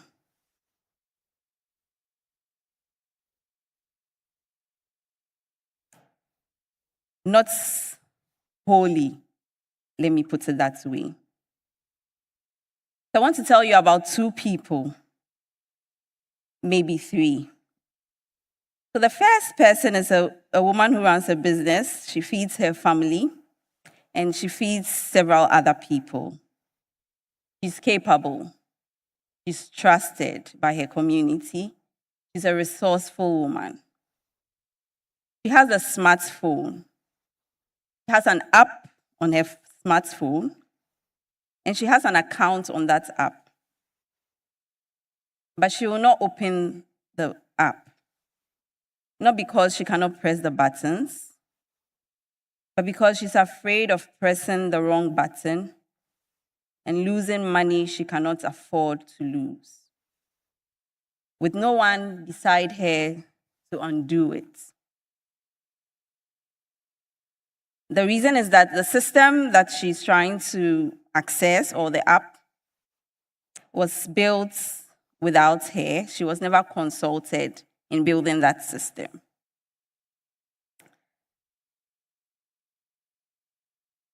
Let me move to the second person. The second person is more closer to home. Maybe it's somebody sitting in this auditorium. Maybe it is you before today. You have a calling to build something, to serve someone, to make a difference. You're looking at the digital economy and asking, where do I start? Who designed this? Because it looks as if it was not designed for me to fit in. Both of these two people that I have spoken about, they have the same problem. It is not that they lack the ability, and it's not that they lack the desire. They simply were not in the room where the system was built, and nobody told them that they had the right to walk into it. And although we directed Whole and Capable as something to empower women, I also want to address the men, because I know that the men are the brothers, the fathers, the husbands, and the men are also people who might want to do something in this vein. And if you're a young man sitting here today, this is for you too. Because being built out of a system is really not a gender problem. It is a human problem. And fixing it is not a woman's work alone. It is everyone's work. There's a press release that is sent, and the kept walking to the river. I'll tell you the story about the river. I also spent years doing excellent work, and I was waiting. I was waiting for somebody to notice me. I was waiting for permission, waiting for somebody to push me forward. I had access to everything. What I lacked was a story I couldn't trust about myself. But then something changed. I found a community of people who saw what I was building before it was finished. people who helped me understand something I want to say clearly to every person in this room,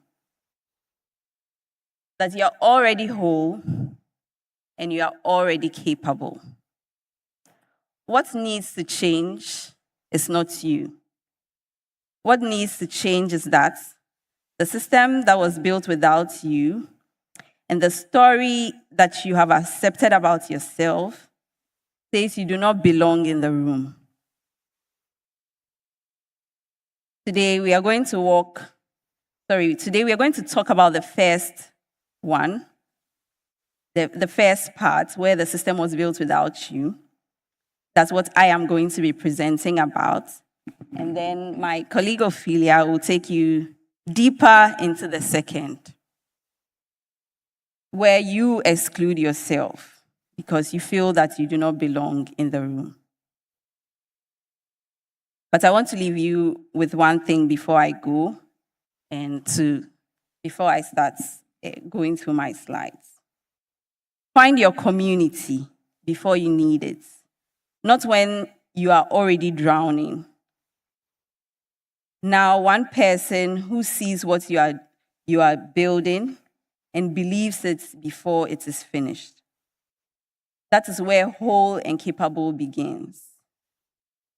My name is Sharon Mensah, and this is the conversation. It just got started.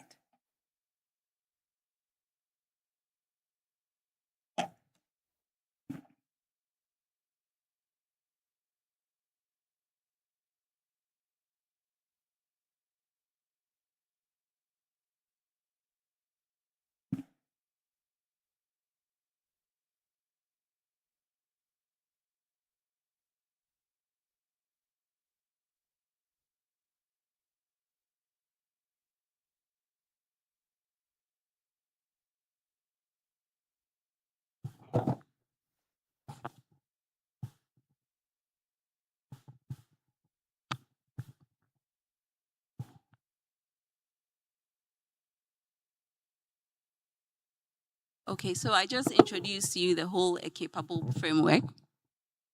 My name is Sharon Mensah again. So we are supporting African women to thrive in a digital economy.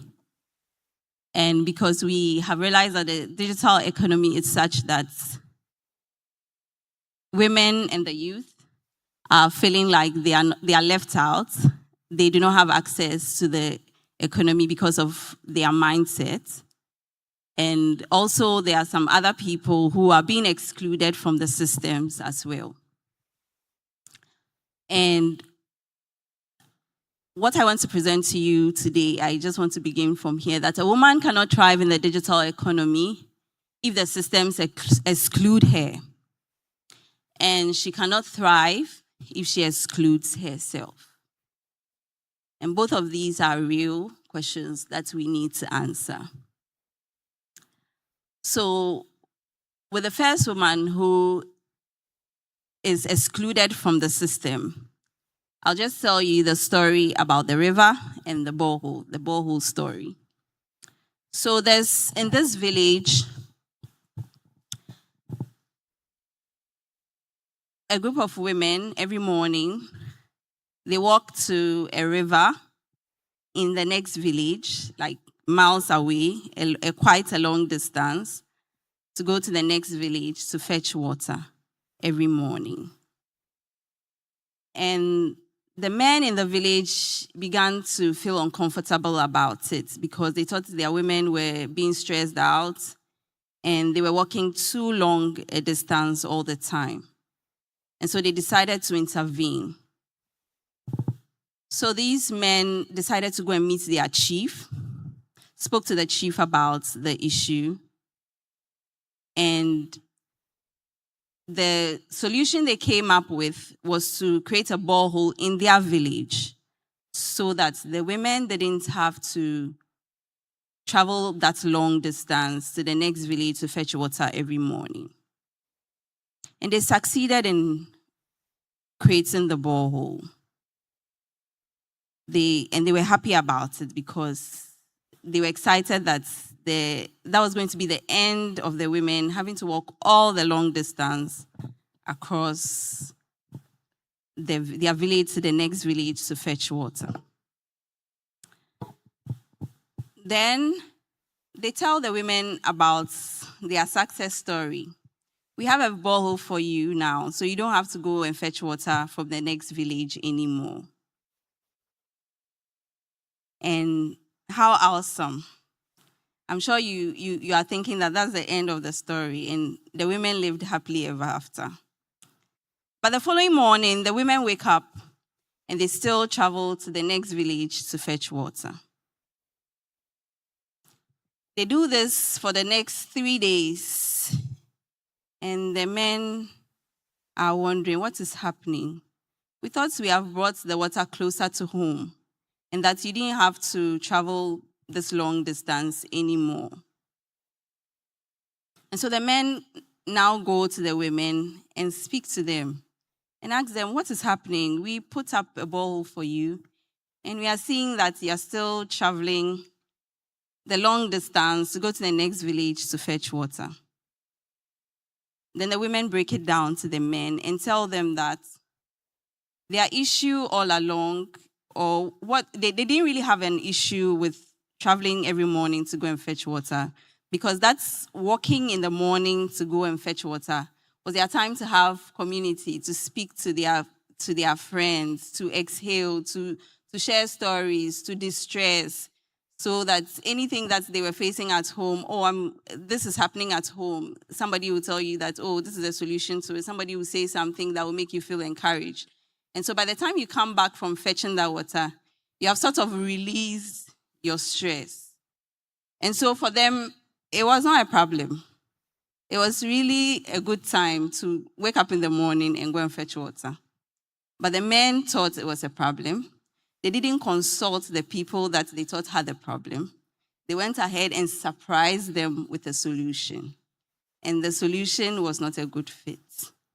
And so this is how a woman gets excluded from a system. I think that they are facing this without consulting the people. We develop a lot of systems that are not adopted by the people that they were created for. And that is how one woman is excluded, or many women are excluded from systems that was built for them. Okay, next slide, please. Okay. So the second woman, like I said, is me, but Ophelia is going to delve more about what that woman can do. And so let me just take us through the SDGs that we were standing upon to come up with this. So for my presentation, this is SDG 8, decent work and economic growth, where we are economic growth that bypasses any woman on her way to scale is not sustainable growth.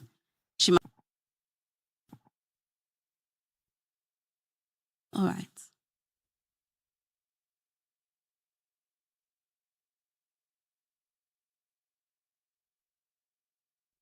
Okay. Okay.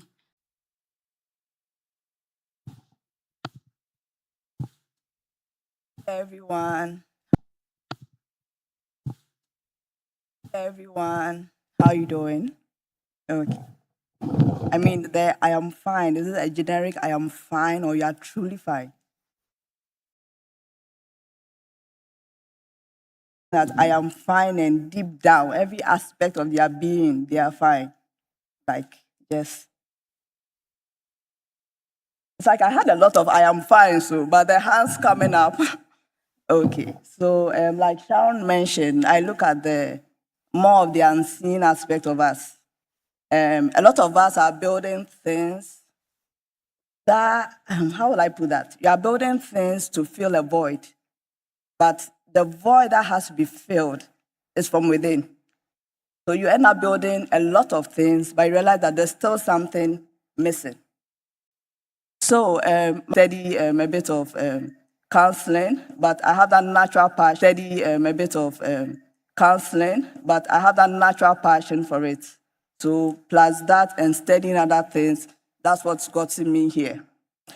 I'm sharing this so that if you study something in school, or there's something your parents made you study, and you are realizing that I'm shifting towards something different, you don't say, okay, because I've studied this, I can't shift. That is never too late. Don't make age a barrier to you. So like we said, we can move to the next slide, please. So, I mean, Sharon has given us what it takes to build a system.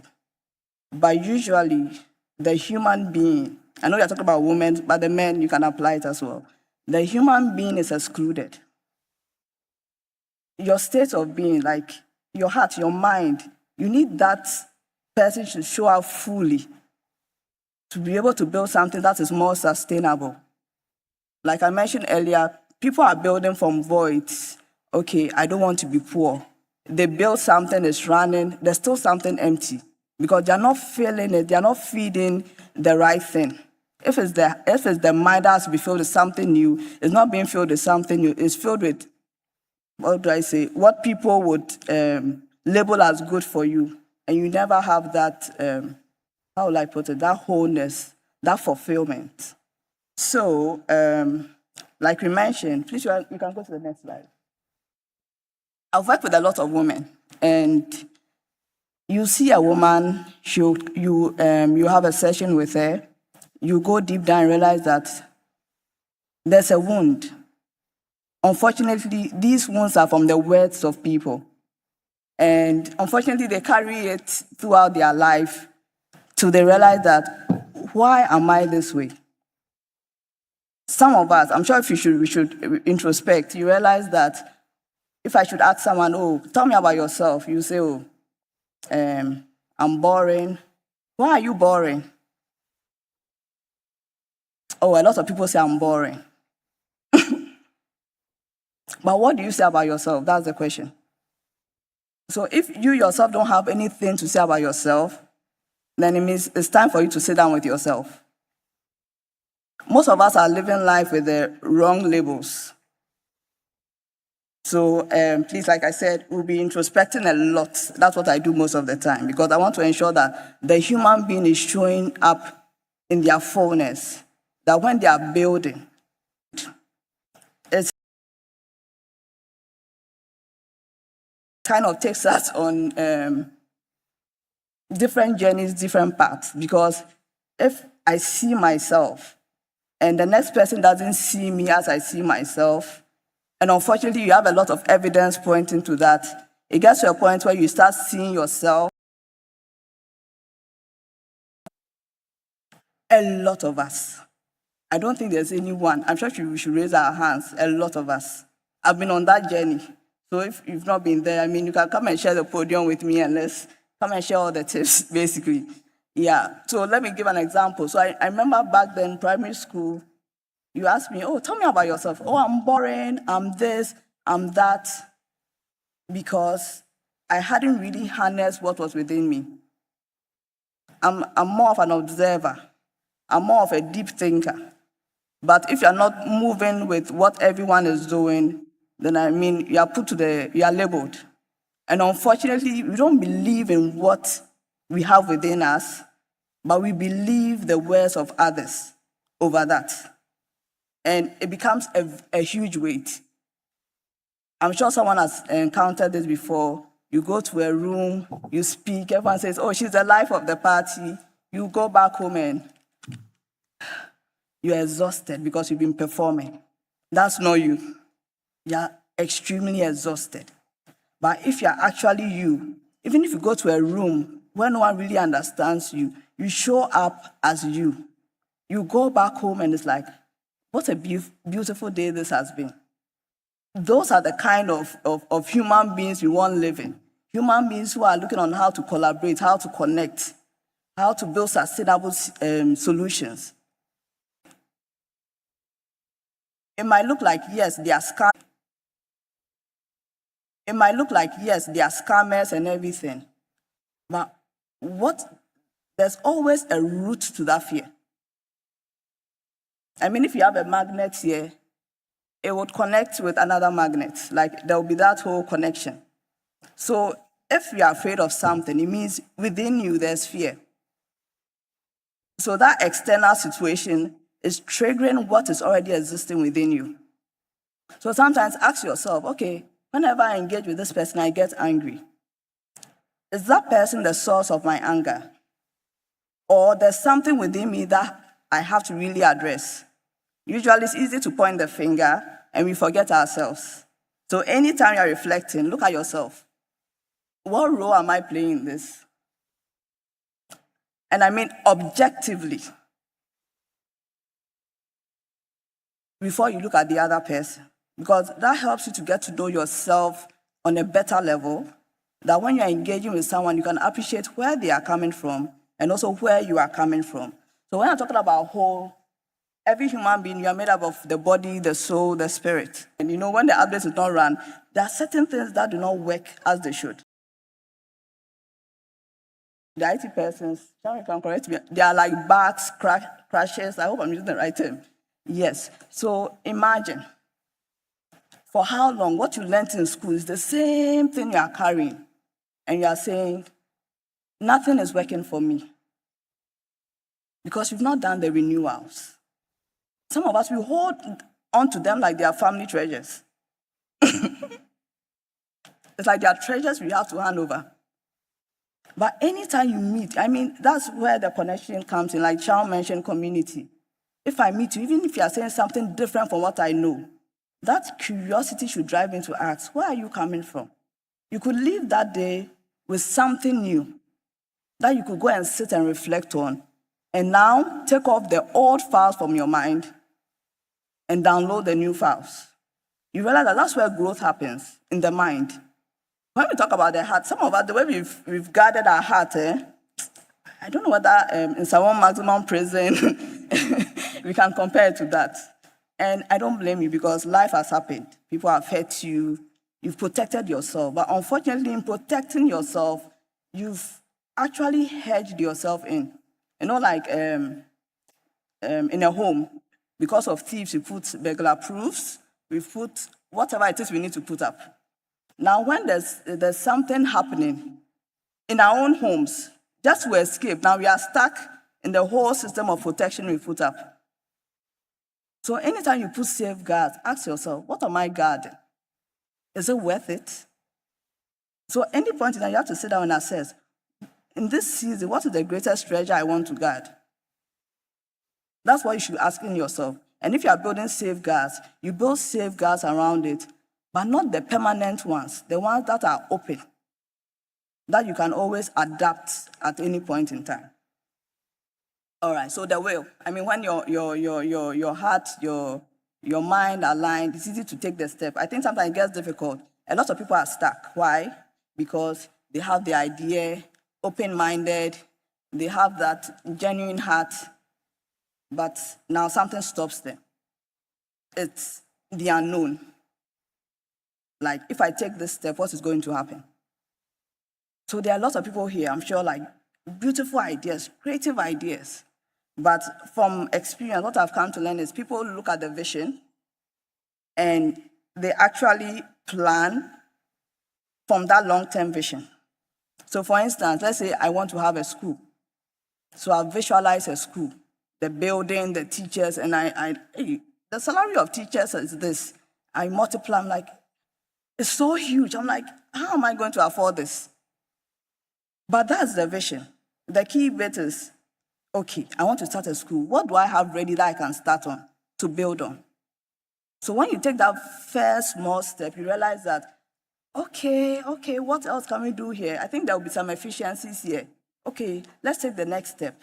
The time you realize you've taken multiple steps that you've started building what you initially thought was impossible. But the question is, when you wake up, can you look at yourself in the mirror and say, this is me? This is not someone who is performing. Please, next slide.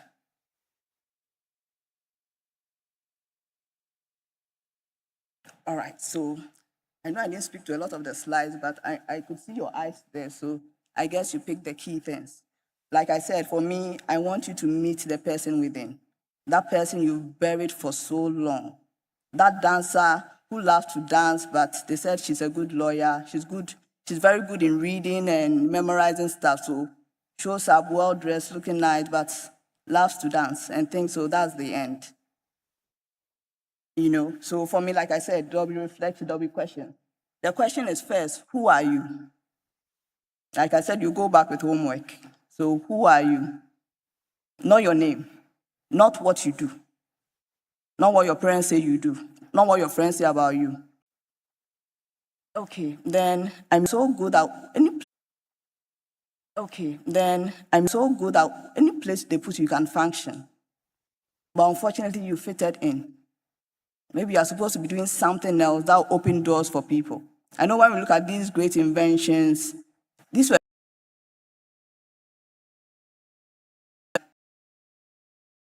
social media and connecting, but someone dared to believe and created it. But if you are fitting in, who is the one going to be daring to think out of the box? So you assess that as well. Then you ask yourself, what do you possess? Thankfully, we have a lot of tools, AI tools. That one, Sharon can actually give a lot of light in there. So many tools. But the greatest tool is the one residing within you. What are you good at? You are emotional. So you say, oh, you are just a bag of emotions. But that emotions can be used for a lot of good. It can be used for social connection, fostering relationships, even international relationships. So what tool do you have? And like Sharon mentioned, who's in your community?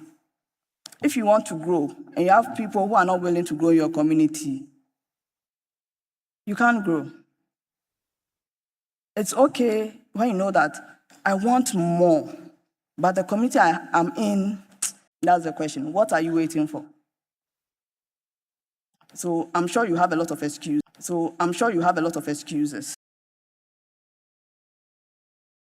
And ask yourself whether it's really an excuse or it's a way of escaping.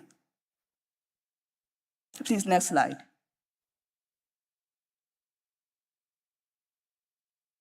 All right, so I'm almost at the end. So the question is, the person within you is very important. You know, the way you're going to meet someone, you dress up, I'm going to meet this person, you are curious about the person. But for you yourself, you've not even given that attention to. We are always rushing. Someone calls, we are rushing for people, but we forget the person. We forget us. So once in a while, set a date for yourself, book a date with yourself, sit down, be very objective as much as possible. If you lie to yourself, people can lie to you and you easily believe. You have to get to know yourself and don't lie about that. So build communities. Like I want to emphasize that, build communities. My journey with community started from a place where I saw a void. Because I think as a mom, when I had, no one prepares you. Like I had my baby, I thought, oh, like life goes on, like you're working, you have a baby, you go back. Then you realize that now you have to juggle like a child, a family, work and everything. So I was like, how have the women ahead of me been like navigating this thing? Because it's not easy.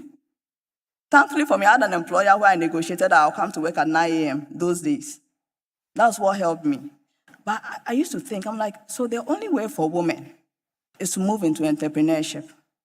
Yes, entrepreneurship, they'll say, well, take your time. But I believe that if you build the right systems and structures, you can actually have that time flexibility. The thing is the flexibility of your time. So I was like, why aren't we having these things? So it led me to create a community.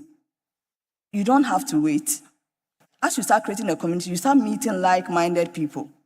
And that's how you can actually spur each other on. You have to take that leap of faith. I want to say that these are two people who actually believed when we were yet to make our presentation. So Sabone and 0800 Africa, they really they supported us. We didn't talk a lot, but why? Because we believed in something, we put it out, they saw it, it resonated with them, and they said, we want to come on board. So yeah, next slide, I guess I'm done. So yes, thank you. And I hope you get to meet with yourself. Thank you.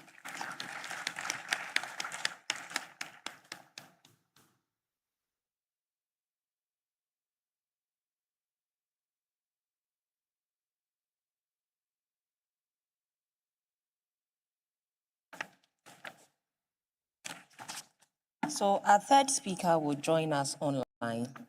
She is Deborah.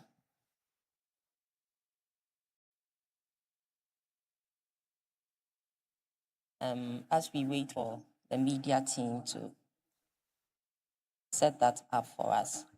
But Deborah will be helping ground the conversation in leadership, youth, from a Nigerian perspective.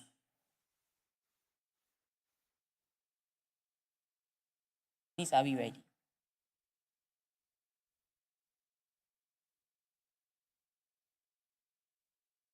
Okay.